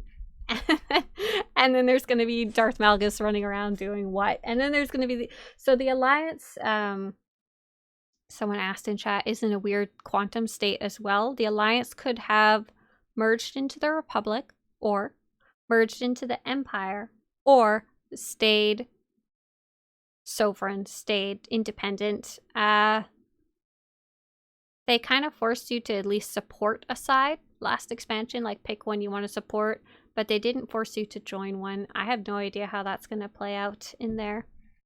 All right, let's take a look at what you guys thought Hedda Cole is going to try and fight. Everyone! Overwhelmingly, everyone. Imp, Pub, Mandalorians. 64%. The next highest one at 28% was just Shay Vizsla. Next up at a whole whopping 5% was Republic and Empire. And lastly was Republic. Nobody even voted she's going to fight the Empire. Poor Empire.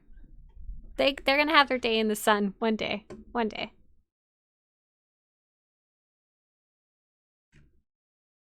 Okay, so that's, I think, it with the Mandalorians.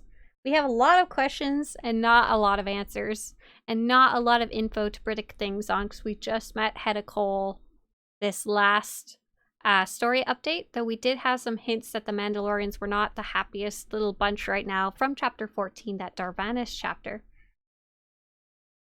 And I see you guys talking about Malgus and our new Jedi friend, former Jedi friend, and we'll be digging into her story soon. So the Jedi! I have been wanting to know the state of the Jedi for the longest time, and I have finally answered that question, and the answer is, oh my god, it's complicated. So let's go. Heads up, once again, major spoilers about Jedi Consular story, Jedi Knight story. There's a smuggler story spoiler in there. There's also, of course, just major story spoilers from the newest story update. So let's go.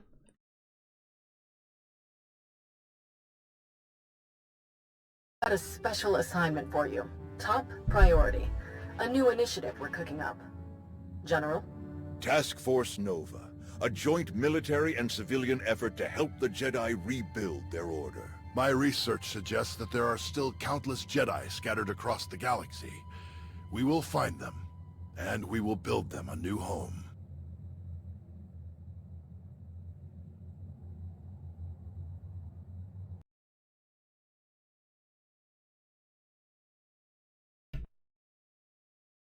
So what's the Republic up to in the next expansion? That, what we just watched. Making a new home for the Jedi and finding them. So there is an additional bit of dialogue for that cutscene. I played it on my trooper, but you can also ask, why not return to Tython? And Jedi Master Nostar will say, Tython will remain a stronghold of the Jedi, but we have been separated from the rest of the galaxy for too long. Our new home should be found amongst the people of the Republic, not hidden away. And General Dyrene says, to achieve victory in this war, to secure the future of the Republic, we will need the military and the Jedi fighting side by side once more. I think that's a trooper-specific line there. At the end of Knights of the Eternal Throne, we also see repairs being made to Coruscant after the War with Sikul's over. It's overseen by Jace Malcolm, I assume if you kept him alive, and Satil Shan training new Padawans nearby. So we get lots of hints that the Republic has a lot of strong leadership returning, which is cool. So here's kind of where the state of the Jedi left off. At the end of the last expansion, the fate of the Jedi Order was kind of up in the air. Like, I wasn't sure quite where it was going. So the Jedi Knight or the Jedi Consular, if you play either of those classes, you're invited to be the first member of the newly rebuilt Jedi Council, I assume on Coruscant, by Jedi Master Nostral, General Dybrune, and Chancellor Rance, the leader of the Republic. Though you're not named Grand Master, you're just a member of the Jedi Council. Satele no longer seems to hold the title of Grand Master, which we kind of learned through a mail that she sends. The Jedi Consular would become the Master of Hidden Knowledge, and the Jedi Knight would become the Battle Master, or separately you can choose to remain just the leader of the Alliance without a title.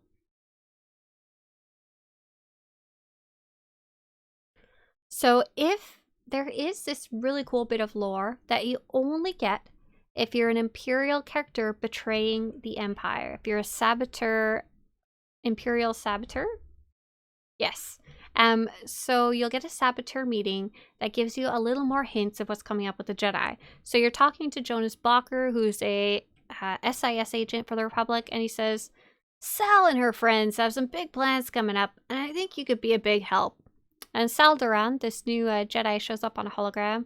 She says to the Imperial character who's sabotaging the Empire, she says, few Jedi survived the war with Sakul, scattered to the far corners of the galaxy, hidden, awaiting a sign of hope to return to the fold.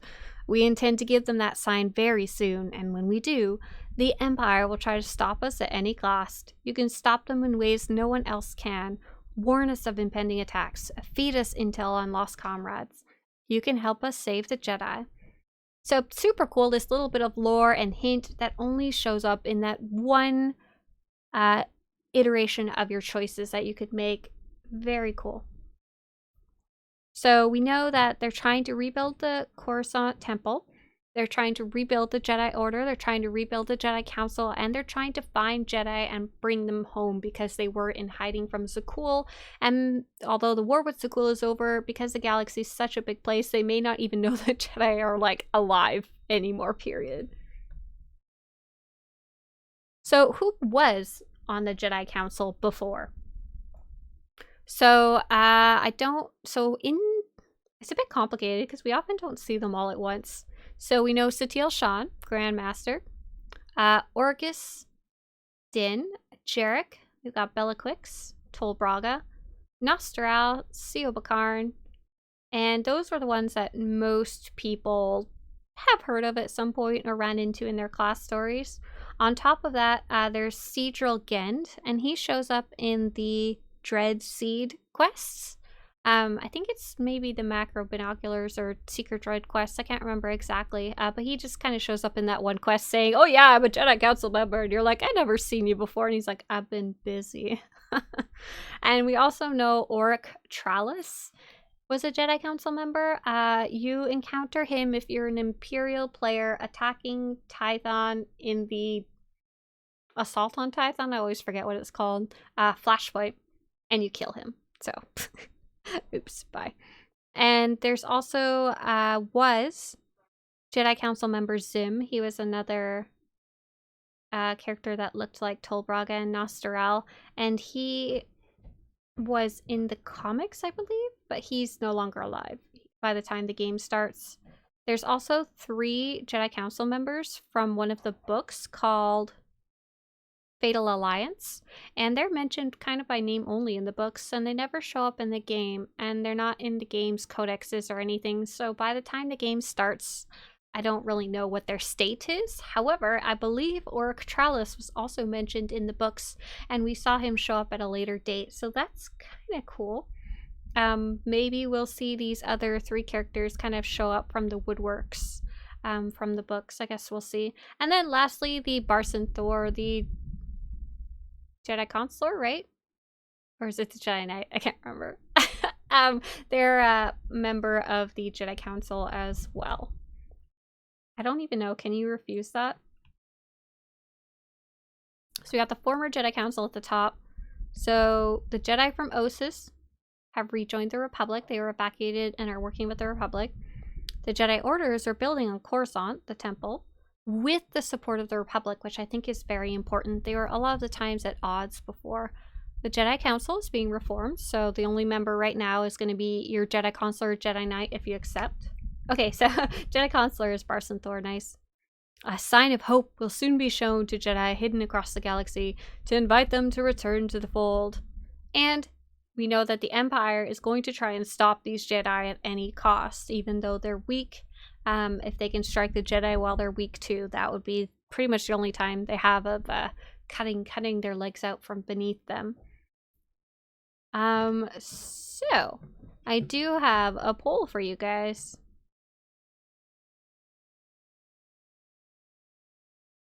Who do you think will lead the Jedi Order? SWTOR. So at this point in time, there's no Grand Master as far as I can tell, no specific leader. SWTOR. Your character, if you're a Jedi. Or new character? Old council member? New character? I have no idea. And we're going to talk more about why I have no idea. You are helping with these polls. Everyone's who's voting. Kind of gives the idea of, I wish we could have more players in here voting as well. There's 259 of you voting. I'd love to hear what you think. Gus, put Kira in charge. Okay, so let's take a look now at who the... Oh, I broke my slideshow. Who do we think could be on the Jedi Council and who could be joining or rejoining the Jedi Order? So who do we have that we know for sure is involved with the Jedi Order right now? It's such a small, tiny little list right now. So here's where things get complicated. So Jedi Master SWTOR can be killed or taken prisoner by the Empire at the end of Ossus. However, Republic players rescue him at the end of Ossus, where he goes on to help rebuild the Jedi and find them a new home. SWTOR is especially complicated when it comes to these quantum state characters that are alive or dead. This is because most of the characters that are alive or dead, your character knows exactly what happened to them. Your player either like killed them or helped kill them or saved them, didn't kill them. But SWTOR is very confusing. So if I played a Jedi and I saved SWTOR, but the Imperial story says he can't rejoin the Jedi in any way, prisoner or killed. Which one is the more canon ending? It's just a bit weirder than most of the quantum state things. And so for the Republic players, Master SWTOR pretty much cannot be dead. But for Imperial players, he is. Or at least imprisoned.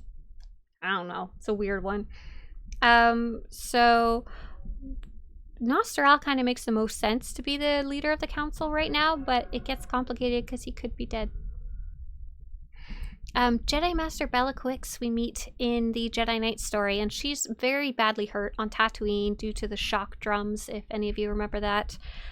So she was kind of resting until she recovered. I don't remember if she shows up later saying she's doing better or not, but if the Jedi Knight is dark side, here's where it gets weird.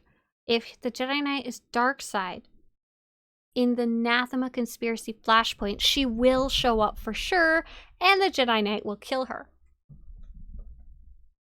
So if the Jedi Knight is light side, she's more than definitely alive unless she died in the war with Sakul.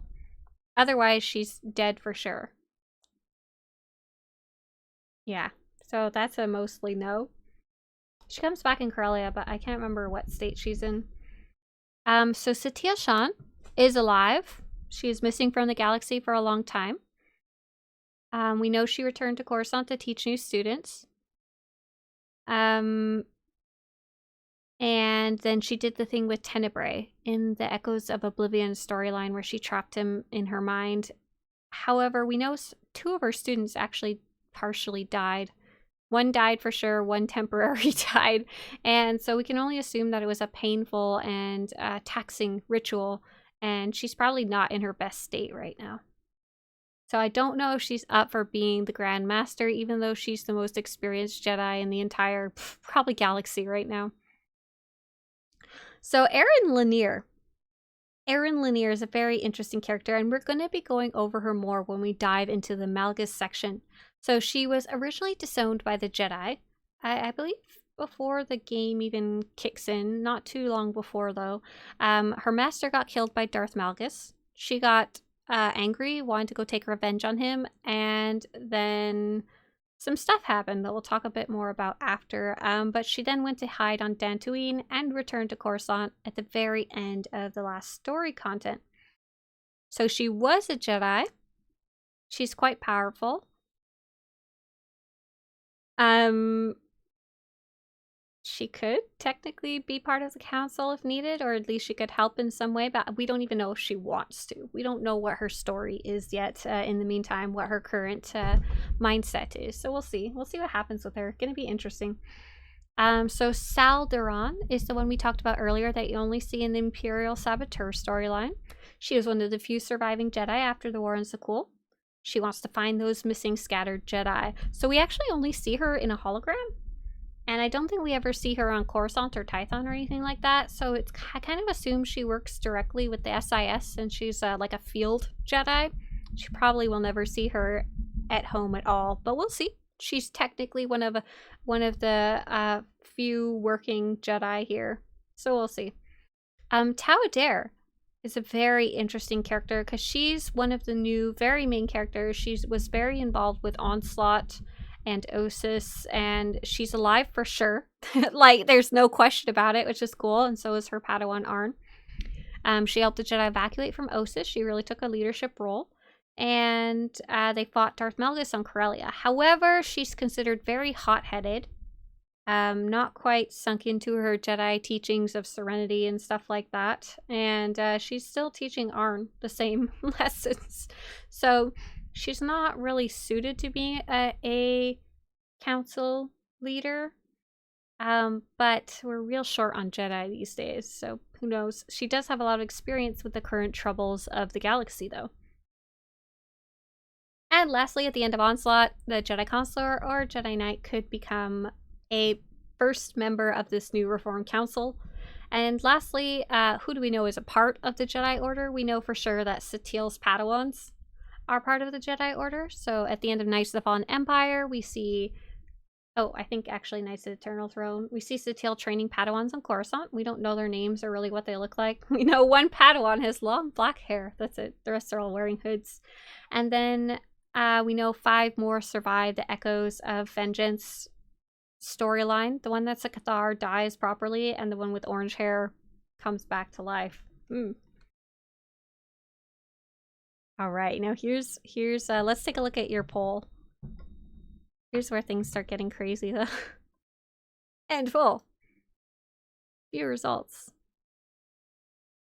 Very interesting. So 32% of you voted that you think a new character will lead the Jedi Order, someone entirely different from this list.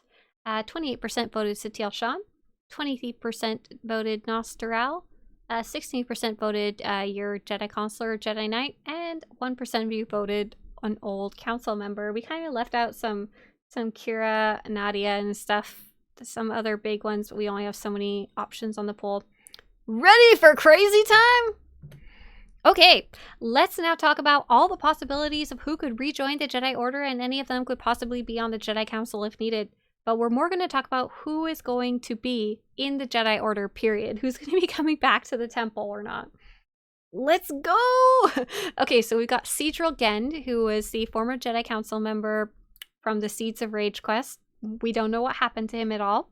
A lot of these characters, unless we have them confirmed alive through the most recent storylines, we don't know their fate. They very well could have died in the war with Sakul. As we know, many Jedi bit the dust or went into deep hiding. Next up, Nadia. Nadia from the Jedi Consular story of Best Girl. Nadia is alive for sure. Nadia was helping the colony of Osis and had taken a big leadership role. If we're voting for person we most want on the Jedi Council, I would definitely vote Nadia. How the hell is she supposed to be your companion while also being the Grandmaster? I don't know about that one. Kira. Kira has returned, and Kira is alive, and Kira is helping Scourge find the Emperor's body. She has really gotten some experience with dealing with the dark side under her belt, but she hasn't seemed to like grown up or matured a lot in the way you'd want Jedi to do so. She's been through a lot in her life, so we'll see We'll see whether she even wants to rejoin the Jedi fully, or if she wants to be in a temple. She may want to go find her own path, or she may just want to work on the fringes of things after working so long on the fringes with Scourge. So speaking of Scourge, this is a character from the Jedi Knight story, and he's a Sith. He was helping Kira find the Emperor's body. They were working together. He's been through a lot as well. And one of the things we learn when he comes back is that he's starting to really feel emotions again. He was deprived of that through his connection to the Emperor before. And so maybe he could join the Jedi Order to help find some peace. So he doesn't really seem like much of a Jedi, nor does he want to stop his wanton murdering ways. But I think he might be sticking around the Jedi Order for a bit, if only to heal a bit, if not actually join the Jedi. Because there's a lot of characters there who I think can help him. So there's Ashara. Ashara is alive. She's a Padawan / apprentice in the Sith Inquisitor story. She's a Togruta. She's definitely alive. She could technically rejoin the Jedi Order if the Sith Inquisitor didn't turn her fully to the dark side. It really, really depends. I don't know. She did kind of get kidnapped the first time, or coerced, or whatever you want to say. So Jace's one of the ones that she's in a quantum state. She could be alive or dead, which is very complicated because she's such a cool freaking character. So the Sith, she can go down a very dark path or a very light path. The light path, she could rejoin the Jedi technically. The dark path, she's pretty Sithy. I don't think she's going back, and even worse, you could have killed her if she was a Sith. So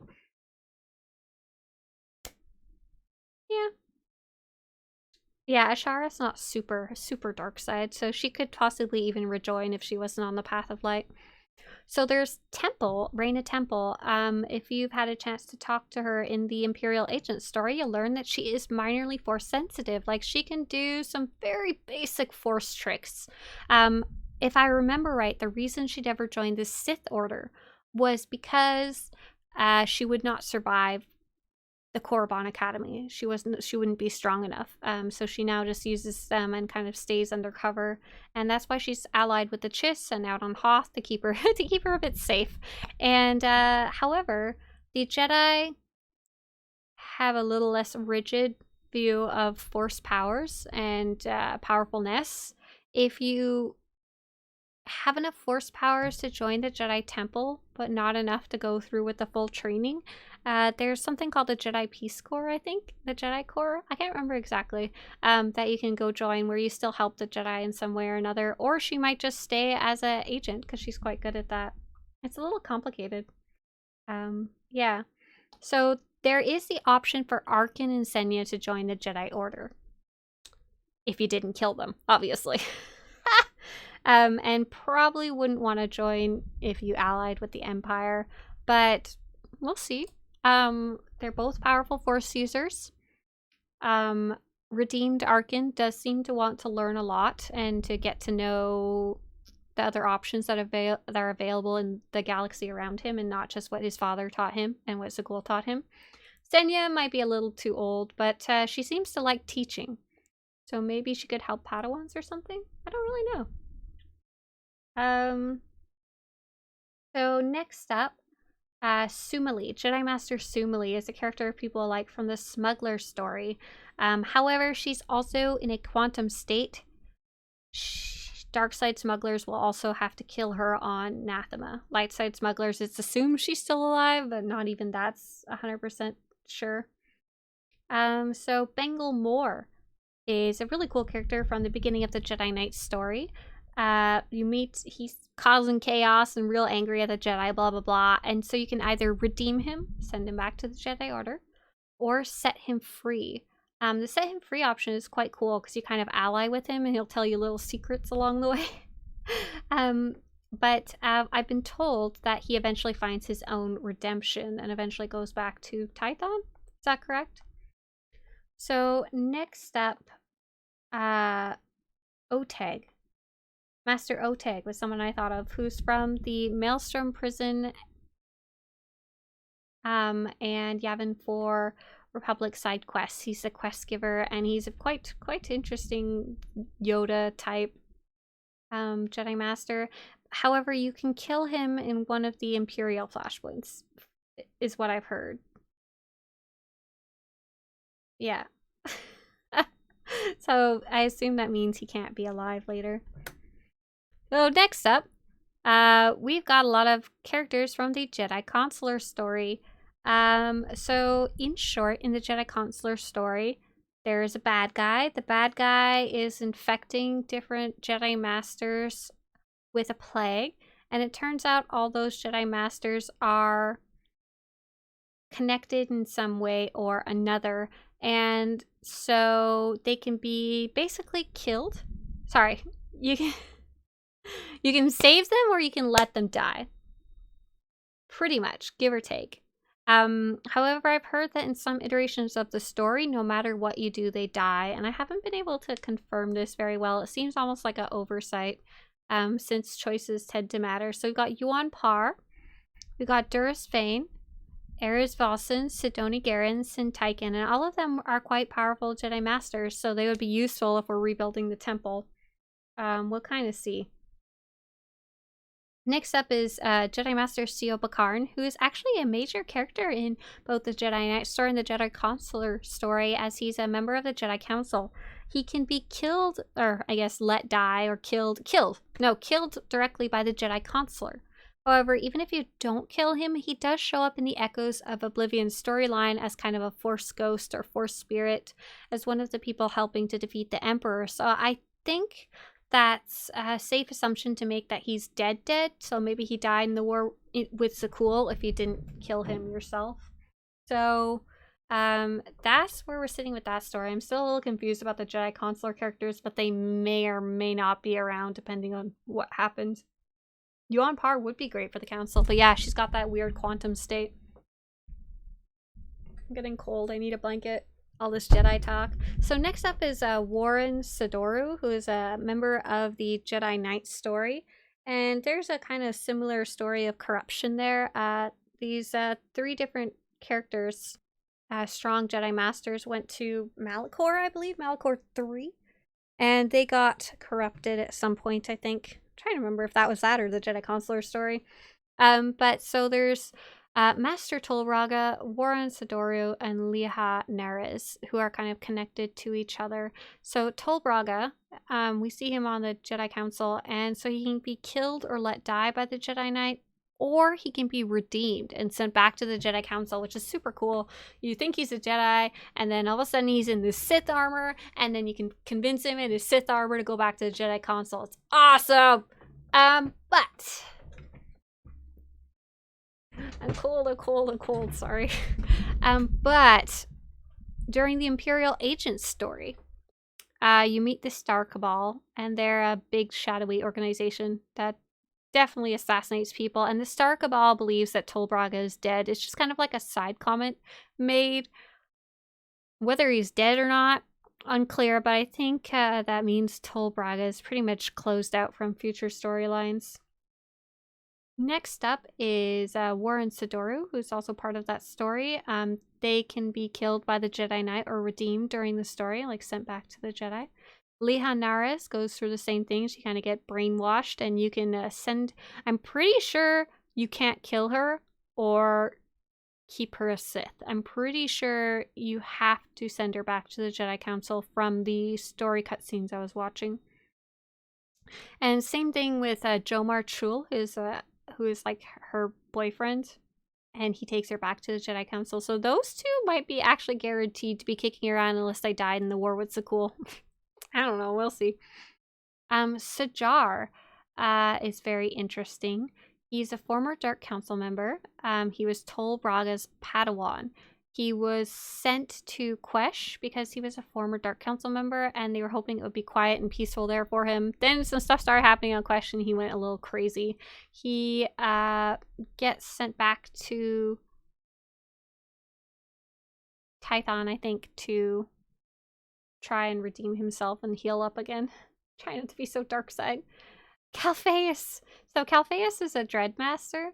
You technically have the option to spare him, and I don't think it specifically said you send them back to the Jedi, but I don't know where the hell else he would go. So sure, Calpheus can be a Jedi if you didn't kill him. Why not? Next up, let's talk about who's deadsies for sure. So Orgus Din dies very clearly in the Jedi Knight story. Oh my god, I just did that cutscene and it caught me off guard. I was like, oh. Council member Jarek Kaden also dies, very specifically during the Ilum story. So that's cool. They're definitely done. Oric Trallis, the Nautilin that we mentioned earlier, he also dies on the Attack on Tython Flashpoint. Pretty sure he's dead, even though Republic players don't get to see that. Here's a little random one. Liam Dentiri, a Jedi Master we see on Tython, also died on the Tython Flashpoint. Okay, bye! So we got those 3 council members from the book Fatal Alliance. I don't have their names written down, but they're just kicking around somewhere in lore. We don't really know what happened to them. The Green Jedi. So the Green Jedi live on Corellia, and they're very martial focused, if I remember right. We see them in the Corellia Flashpoint. One of them is like a mini boss or something. And we don't know how many are kicking around and what their ties to the current Jedi Order are now. I don't know. We'll see. Gus. So I finally just played the Gus companion story. It's quite good. You have to do the Blizz one, the Blizz companion alert first, and then you can do Gus's companion alert. And so Sanaray sends you to go get Gus, and she says all kinds of mysterious things about him. It's weird. He has a teacher named Isaac that you meet for the first time as well, and there's some really weird stuff going on there. Isaac might play a part in the upcoming story, but I don't really know where or how. And I recommend you go play that one if you haven't yet.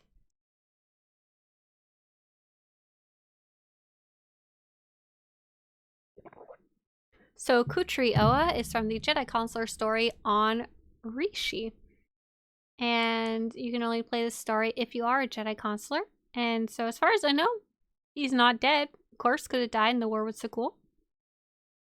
Lord Praven is a very kind of a character a lot of people like. When I first made my original variation of this chart, a lot of people were saying, Lord Praven, Lord Praven. He was like the #1 one they wanted to see added to the chart. So he's part of the Jedi Knight story, and he can either be redeemed or killed. So redeemed, he goes to the Jedi and joins the light side, it's assumed. We don't really know what happened to his fate after that, I think. Has anyone heard from Praven down the road? Dawn, the Exiled Knight, is a very funny one. This is a joke character that was based on some funny grammar that a character pointed out during an advertisement for the game. So Dawn, the Exiled Knight, was last seen on Ossus. And the Codex entry says, his actions have not been forgotten by the Jedi. So he was exiled, so we don't know what he did in the first place. So I guess he could join Jedi Order. I mean, what's her name earlier? Erin Lanier was also disowned, so she might come back too. Bring them all back! We've got Choza Rabat, who is from the Star Fortress missions. He's the guy with the funny eyes, the Athorian. He's recruited to the Alliance through the Alderaan Star Fortress missions. He's a Jedi. There's Lord Vivicar, and otherwise known as Parkanis. He can be redeemed and technically returned to Tython, or of course he can be killed. So that's kind of interesting. Oh, you guys are covered up. Sorry, just gonna have to live with it. And lastly is Arden Koth from the Imperial Agent story. He can be killed, betrayed, or joined. So that's crazy. Apart from that, there's also lots of unnamed Jedi kicking around, surviving from Tython, surviving from Ossus. We saw a lot of them get on those evacuation shuttles. There's lots of Jedi kicking around in flashpoints that we don't know if they died or not. Lots of trainers who are Jedi across the different planets.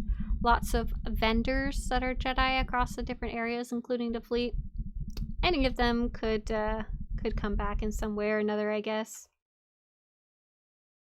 All right. It's Sith time. Yes. So the Sith are equally complicated, but there's a lot less players in the game. And by game, I mean the Game of Thrones. So what we learn at the end of Echoes of Oblivion is that Valkorion, Vitiate, and Tenebrae, they all got turned into a pile of dust. They are officially dead. Dead, dead, dead. Done. Finito. I noticed a lot of players saying things like, oh, why do we have to revive them for the millionth time? And the answer is because if you actually look into the lore and the stories of the previous expansions, is they were never properly laid to rest. Tenebrae releasing some type of plague was hinted as far back as Lord Scourge's companion conversations. Like, I have a little screenshot of him talking about the plague of the Empire. So super cool. That's laid to rest. Tenebrae's original body laid to rest. Valkorion's spirit properly laid to rest, because we know the Emperor is never properly dead until all his Horcruxes, all his forms and physical bodies and ties to this world have been destroyed. So super cool. I was very happy to see this wrapped up in a way that I felt was actually wrapped up for once. But we know now that the most powerful Sith in existence is gone. Gone for good. Gone to dust. And also, just to clarify, Revan is also gone. Darth Mar is also gone. They've become one with the Force. Whatever they needed to do, they feel is done now. So who's on the Dark Council? Who's actually leading the Sith right now? It's a bit of a mess. Why is my graphics so low quality? It's okay. So there's Emperor Vowron and Empress Asina. So if you side with the Republic, on Iokath, Empress Asina will die. She'll sit on the throne and get fried, and Vowron will take her place as Emperor. Otherwise, Asina will be Empress, and Vowron is on the Dark Council. So, what I wanted to know from you guys was, do you think who will be the Emperor once the new story starts kicking in? So do you think it'll be Asina or Vowron, your Sith character, or someone new, or Darth Malgus? So I've just started up a poll for you guys. Feel free to vote and let me know, who do you think, once things start getting rolling, who do you think will stay or become the Sith Emperor? So they're just in this complicated state where we don't even have a set Sith Emperor right now. And it's really awkward. So Darth Krovos is the military command sphere, and she's alive for sure. And she's in command of the Imperial military. We saw her quite recently when we gave that fun little speech to the Empire. And so we know she's kicking around for sure. She's one of the few guaranteed members of the Dark Council coming up here. Swtorista for Emperor. Darth Zarian is also guaranteed to be alive. He's in the sphere of galactic influence. He's also the Republic Saboteur contact, which I thought was really cool. I hadn't learned that till I started researching. So if you are betraying the Republic as a Republic character, you will eventually wind up talking to him. Another cool little thing is that if you're playing an Imperial agent and you are, I believe you have to be allied to the Empire in some way, you'll talk to Darth Rivix, and he's a Zeltron, the red guy who comes and he's your contact later in the story. He will tell you that Darth Zarian's spies have infiltrated your new task force. So that was very interesting as well. And you can tell him, ignore it or go deal with those spies. So you might have some conflict with Darth Zarian depending on who you are. Oh, wrong way. Next up we have Darth Shar, who is the seat of civil administration. So if Vowron becomes Emperor because Asina died, Vowron will become emperor, his spot becomes empty, and Darth Shar will take it. However, if Asina stays on the throne, Darth Vowron will simply keep his spot in civil administration. On top of that complication of it being either one of them, you can also have them decapitated at the end of Mek Shaw if you're an Imperial character. Oh my god. So if Vowron's the Emperor, he will not be on Mek Shaw and cannot be killed. However, if he is not the Emperor, he goes with Darth Shar. And you can kill them both. You can have Lana kill them both. It's pretty crazy. I thought at first this was only an Imperial Saboteur option, but it's actually for all Imperials because Darth Malgus tells you that he's been given express permission to tell you to take care of them if they don't focus on their jobs. Boom. And then lastly, we've got Darth Anathel here. He's the Sphere of Sith Doctrine. What's funny is if you play a Sith Inquisitor and you choose the right dialogue options as you play the later stories, you can kill him. You walk into the room, you talk to Asina or Vowron, and then you say, "What did I tell you about the last time I saw you in the Dark Council?" And then you go, "Bah!" and you force lightning him and like force yank him out of your chair on the council. It's great. I was like, oh my gosh. You can also just kill him for fun and not even take up your chair again. And remain the independent leader of the Alliance, which is extra funny. I don't think either Zarian or Krovos are strong enough in social power to take the throne, so that's why I'm kind of curious about that.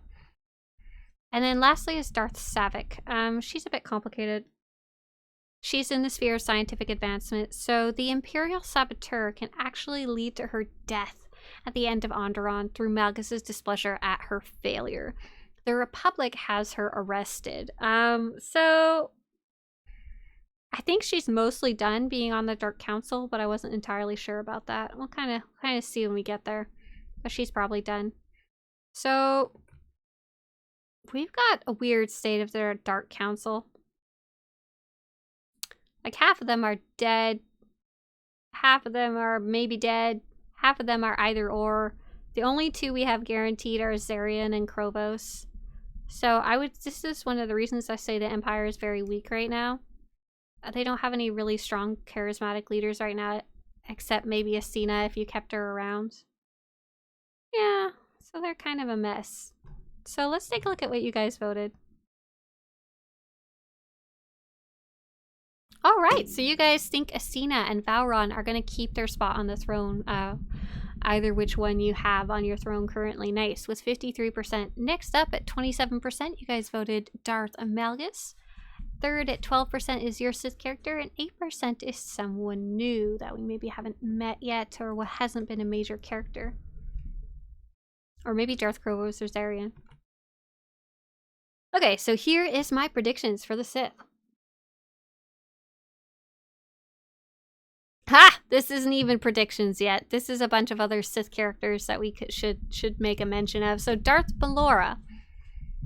The Republic will either imprison or kill her. And the Empire, no matter what, she's removed from the Dark Council. So Malora is way out of the running for the Council. She even says it herself during a little cutscene. Next up is Darth Savik.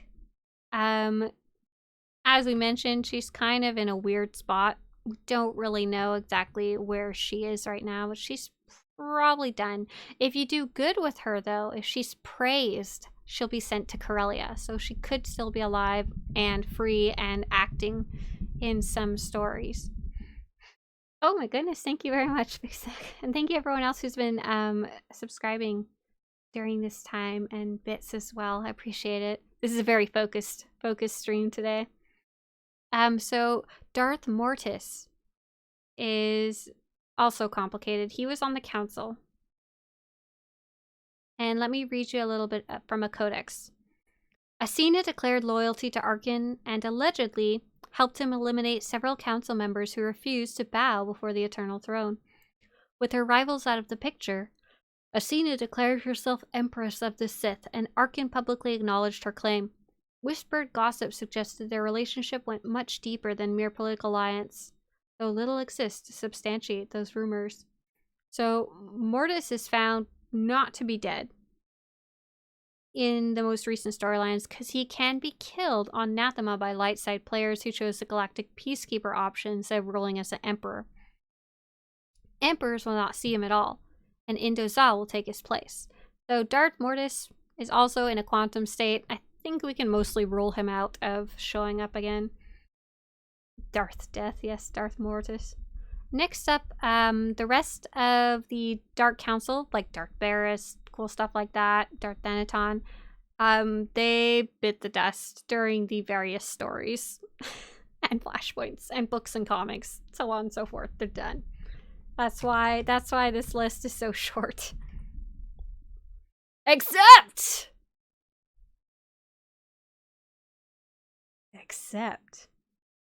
Darth Jadus, one of the most beloved Dark Council members, I think.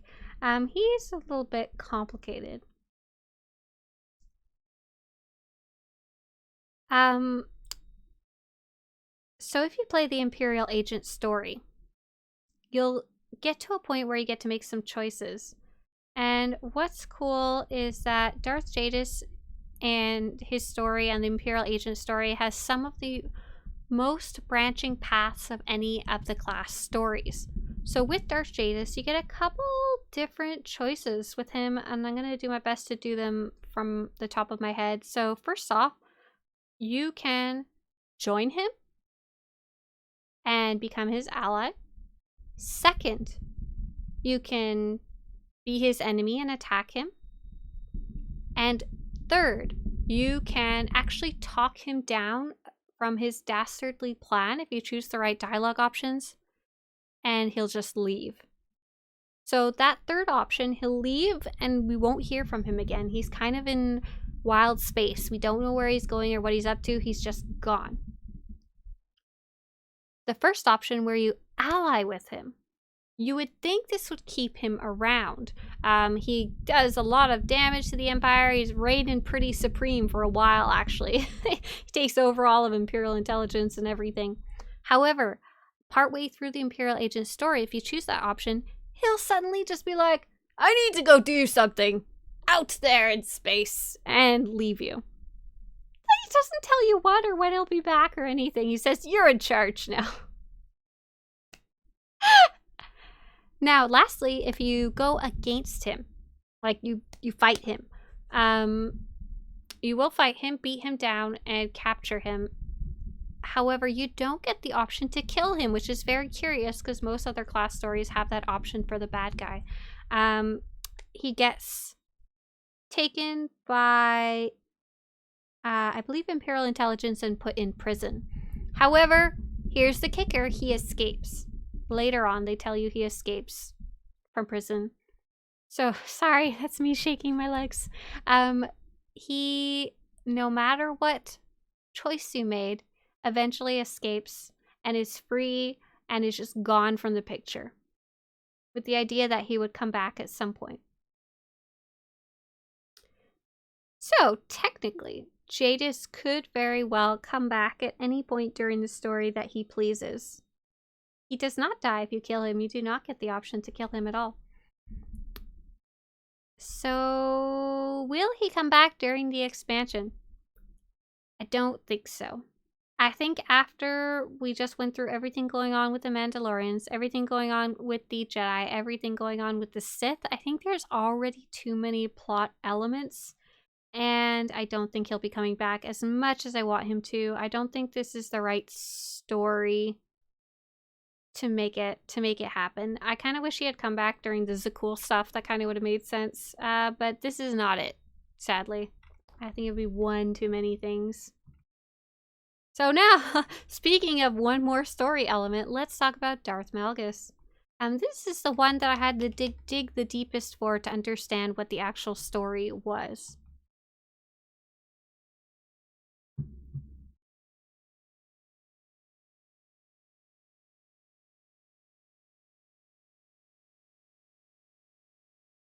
Nope, don't want to play? You can do it. I believe in you. Okay, thanks.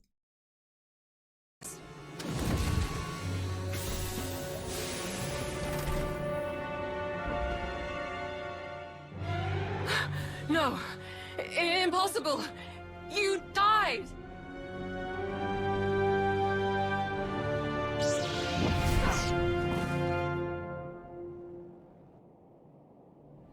I am Darth Malgus. I speak with the full power of the Sith Empire, and I am in command now.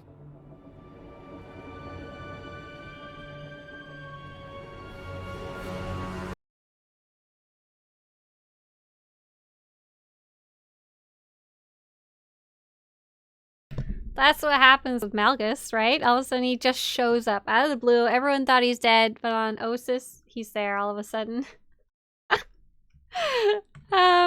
So he takes full command of the operation on Ossus. We hear Major Anri say that she'd heard Malgus had been made the new Emperor's Wrath, a shadowy monster, but she assumed it was just rumors. So he didn't just revive right before this scene. Darth Malora also tells you later on when you re-meet her, when you study the creatures of the galaxy as I have, you come to learn that there's always a bigger fish. Empress Asina may have Malgus on a leash, but that does not make her the only one who can pull it. So I was very curious about whether in that little line that you can trigger, if she's saying that she knows Asina is pulling his leash, or is she saying there's a bigger fish, a fish bigger than Asina or Valron or whoever the Emperor is that's also able to pull Malgus's leash? I was very curious about that. I couldn't find an actual answer. I don't know if we'll ever see it followed up on or not. So here's a little more about what's happening to Malgus. Mission on Ossus is over. Return to me at once, so that we may prepare you for your next assignment. Commander.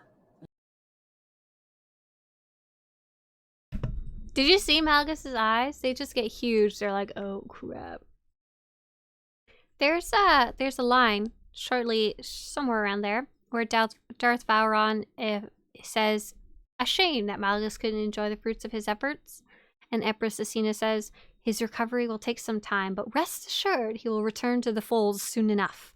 Victory over our ancient enemies grows closer by the minute. But she wasn't right. I have removed all compromised components. Where shall we begin repairs? Checking the failsafe is always first. Empress Asina had us double the explosive charges after the Ossus mission. It was a real pain to hook up. Yes, I examined the device after removing it. Highly complex. You removed it? What are you thinking? It was rendered inoperable due to damage. Replacement is required. Interestingly, it was the only damage not caused by crushing impacts. The exterior perimeter was actually cut by a high heat implement. Oh no. Give me the droid. And a ship.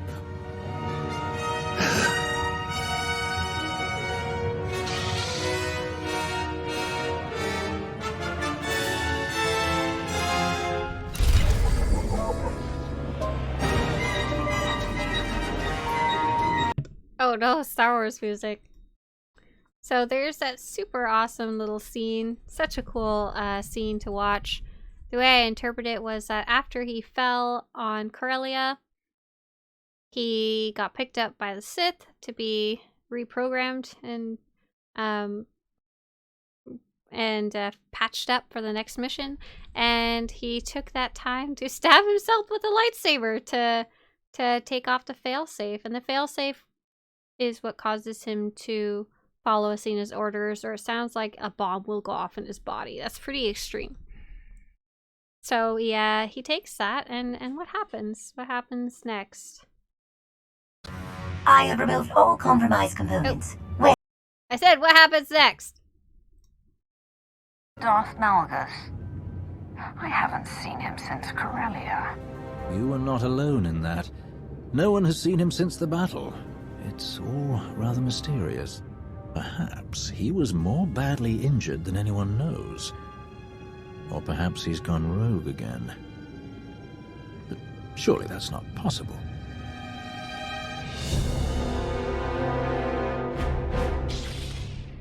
I will not return.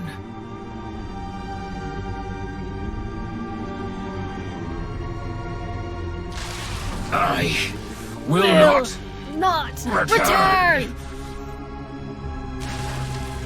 I will not.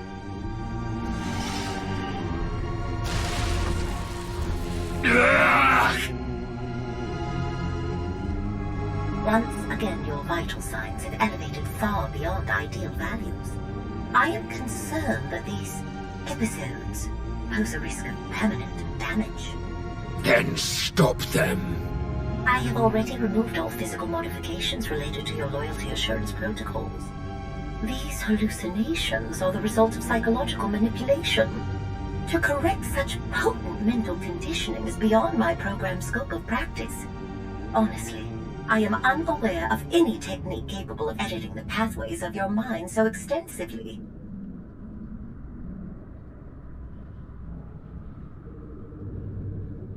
I have heard of one possibility. Set course for Dantooine.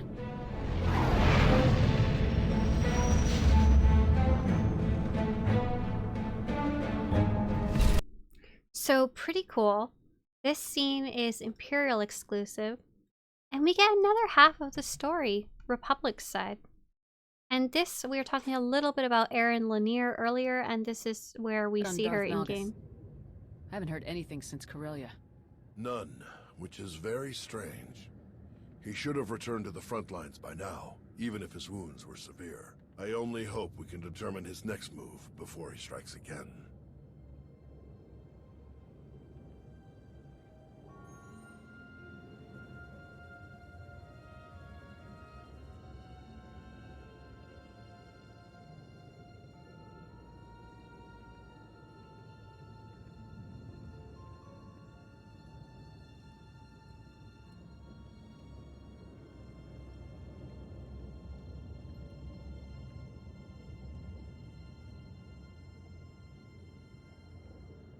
Aaron? Aaron, what's wrong? It's him. Malgus. Malgus? What do you mean?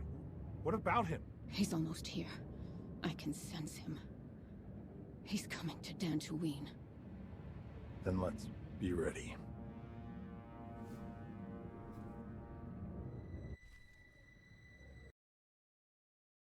Does it? That's what we got, Republic side. So cool little scene, and that scene was especially confusing for players who have not read the books, especially the book Deceived, which is all about Malgus. And I was one of those players. I was like, who's this lady? Why is she important? Acting like I should know her. So who is Erin Lanier? That character we just saw. Erin Lanier is the former Padawan of Master Venzalo from the Star Wars trailers, and was incredibly gifted in the Force. She disobeyed the Jedi Council to hunt down Darth Malgus, her master's murderer. In their fight, she spared Malgus's lover, who's Alina Daru, the blue Twi'lek we see in the bottom right. And in return, he spared her life. After she was disowned from the Jedi Order for her actions of revenge, Erin then found and reunited with her longtime friend and former Republic officer Zirid Kor, who permanently settled on Dantooine. After locating his farm, she decided to stay with him and his daughter. We even see his daughter in that little cutscene right there. So that's who...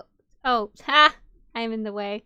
Imagine a blue Twi'lek from the trailer. So now we talk about Echoes of Vengeance, apparently. We see at the very end of Echoes of Vengeance, we see Erin Lanier again. Imagine Vet, yes.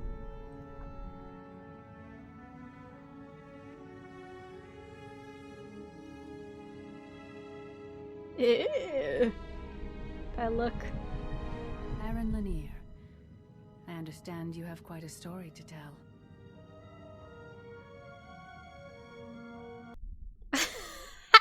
I'm on the bottom right, so apparently I'm Malgus's lover. My bad. So that's like it. It's like a 2-second clip. Erin Lanier, I heard you have a very interesting story to tell. So, what is going on? What are the motivations, especially for Malgus? What does Malgus want? Well, we know Malgus is being controlled by Asina, or Valron, if that's your current emperor. And that's a little complicated. So a lot of his mindset is explored in the Deceived book. And we don't get to see a lot of it in game. But here is one point where he talks about what he's trying to do. This is at the end of Osis, Jedi Under Siege, on Imperial side. Today, we began a war. One that I've already fought twice. Twice our Empire has set the galaxy ablaze. Twice we have tried to burn away the hypocrisies and weaknesses of the Republic and their Jedi. Twice we have failed. We must not fail again, Commander. For there is precious little tinder left to keep our fire burning. Farewell. Love that line. It just turns out. Get some epic music going here. Got that wide stance.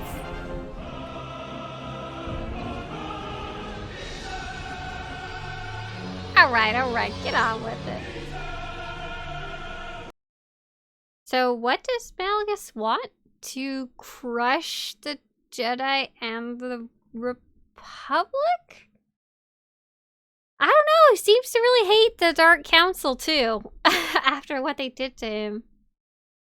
It's a bit complicated to know what he wants now. So our questions about Malgus are, what happened between Aaron Lanier and Malgus on Dantooine? So, as someone mentioned before, Aaron Lanier actually has some empath powers, which means she can really sense other people's emotions and stuff like that. She doesn't, as far as I know, practice any type of mind changing, but I haven't read the book, so I'm not 100% sure.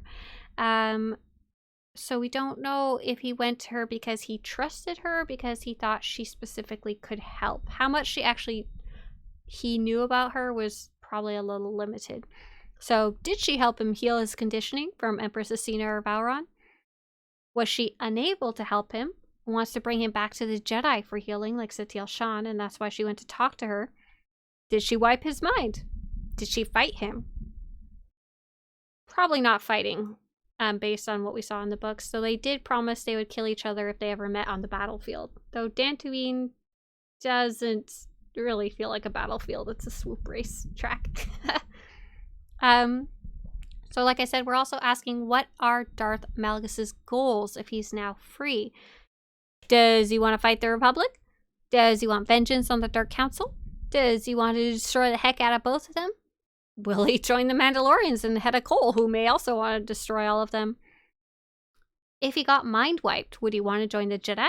Or does he have an entirely different set of plans? The only thing we know for sure, I feel like, that he cares about is battle is in his blood, and he loved his Twi'lek lover until he killed her. I don't know. So here's my guesses. So I think Erin, when she said we need to prepare, we'll be ready for him, she was preparing for a fight. Because when she last left him, they promised to kill each other the next time they met in the battlefield. So I don't think she knew at all why he was coming, just that he was coming and she's so screwed. But she could even probably feel his rage and anger while he was like driving there on his ship once he got close to the planet, but maybe not why. So I'm sure that was a very complicated meeting where he's there like, I need help, and she's like, don't kill us. So Erin Lanier, she's a very strong combat force user, like very, very powerful in multiple ways. She's also gifted in force empathy. However, I haven't seen any force healing from her, mental or otherwise. But she's been on Dantooine for a really long time. Who knows what she's evolved in her force powers. So whether she could heal him or not is in question, but I don't know the answer. So what I think is going to happen is Aaron's going to bring Malgus to the Jedi for healing to at least remove his conditioning. Much like Revan was brought to the Jedi. So I think SWTOR would want to heal him and give us his freedom. She's changed a lot. Malgus the Redeemed. I don't think he needs to be redeemed, just not go murdering everybody, you know? And Nostral, however, I think he would want to wipe his mind or kill him. Because Nostral has not gone through that acceptance phase that SWTOR has, and has directly seen a lot of good Jedi and civilians killed during the war, especially on Ossus, where he was trying to be peaceful and save people.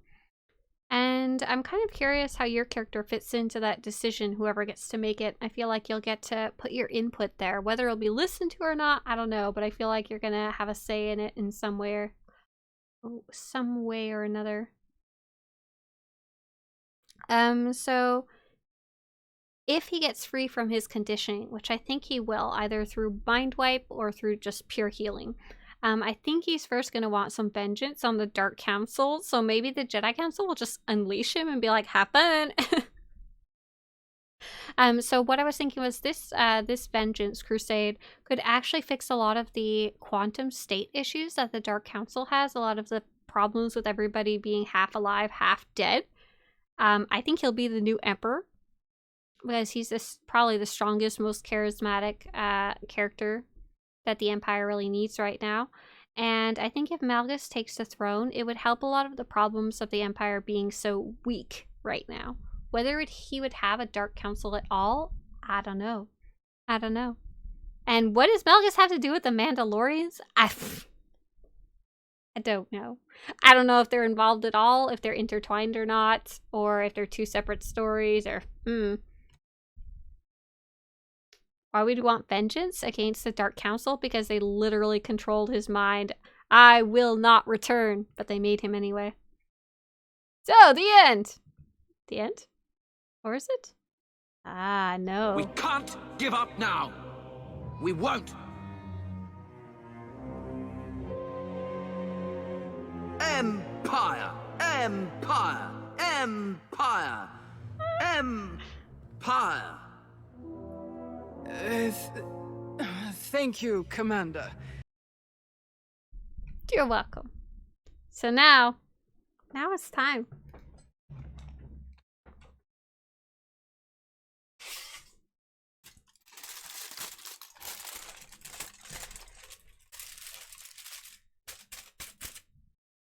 Now it is time. Can I wear the earphones too? Yes, yes. Now it's time for our tinfoil hat theories.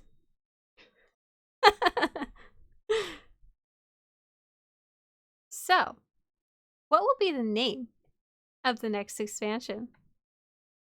I've got a great tinfoil hat theory for this one. It went really deep, but I'm just going to show you guys the surface. Again, thank you all so much. Without any further delay, here you go. A first look at the Kira and Scourge side of Echoes of Eternity, or Echoes of Vengeance. See ya! Did you hear that, man? Did you hear what he said? He said something before he said Echoes of Vengeance. He accidentally said Echoes of Eternity. That is the name of the next expansion. Absolutely. It wasn't just a missay. It's not just the name of a band. It's Echoes of Eternity. Let's ignore the fact that it's going to get confused with Echoes of Vengeance and Echoes of Oblivion. That's it. Yeah, Echoes of Eternity is the next expansion. It sounds pretty good to me. Let's do it. Okay, tinfoil hat theory. This one's not even a tinfoil hat theory. I'm just wearing my tinfoil hat because I think it's a dumb... I hate it. I hate it. Okay, so I didn't think of this myself. I've seen a lot of players posting about it. So when you're doing the Echoes of Oblivion story, you see Vaylin looking down for half a second more than she looks at anything else at this Padawan. This Padawan kind of shows up a little more front and center than the other Padawans. Her name is Syl, that we learn about from a little message from SWTOR after it's over, and she even says that, oh, we thought she was dead, but she wasn't. And then we also see her, let's see if I can get that little clip up. Here we go. Here's what I'm talking about. Until now. Until every person who knows your weakness firsthand could come to face you.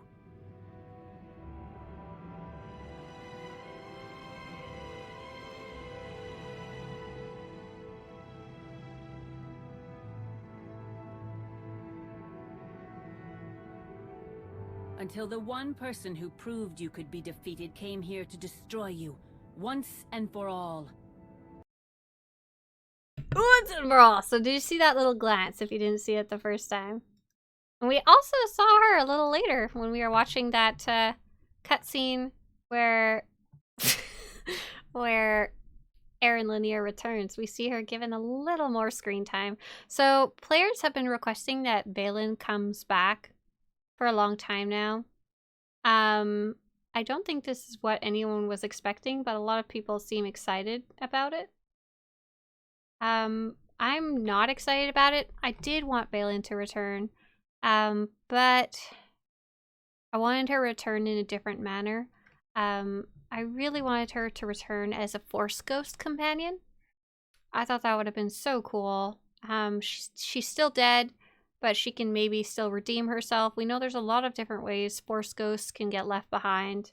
And I was super hoping that this would be something we could experience. I'm not super happy about the exact thrown into a Padawan's body kind of thing. I also wanted Darth Mar to return this way, but Darth Mar is officially done. So next, tinfoil hat theory, Darth Jadus returns. So we talked about this a little earlier.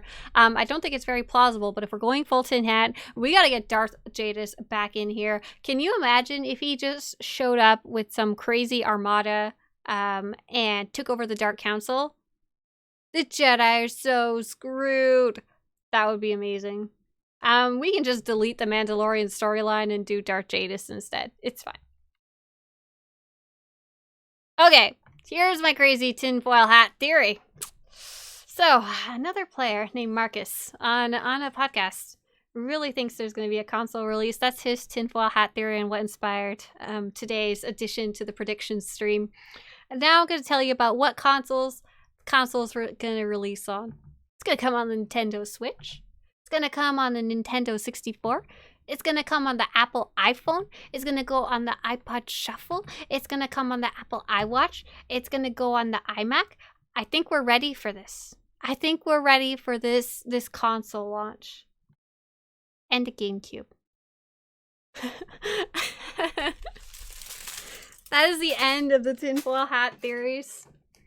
So happy 2021 for everyone who's listening to this at the beginning of the year. I hope you enjoyed the deep dive into the history of the game for the last year or two, the deep dive into the lore, and the deep dive into the predictions. It was a lot of fun to finally take a look at what is true in the game right now and what's in a quantum state to figure out what we might have in the future. So it's very fun to hang out with you guys. For those of you watching the recorded version, I hope you enjoyed it as well. See you guys all later, and happy 2021. We'll see what happens in the future of Star Wars: The Old Republic. Bye! That's the end. That's the end of the pre-recorded part of Raspberry Pi. So we're gonna go take a look and see who is streaming right now.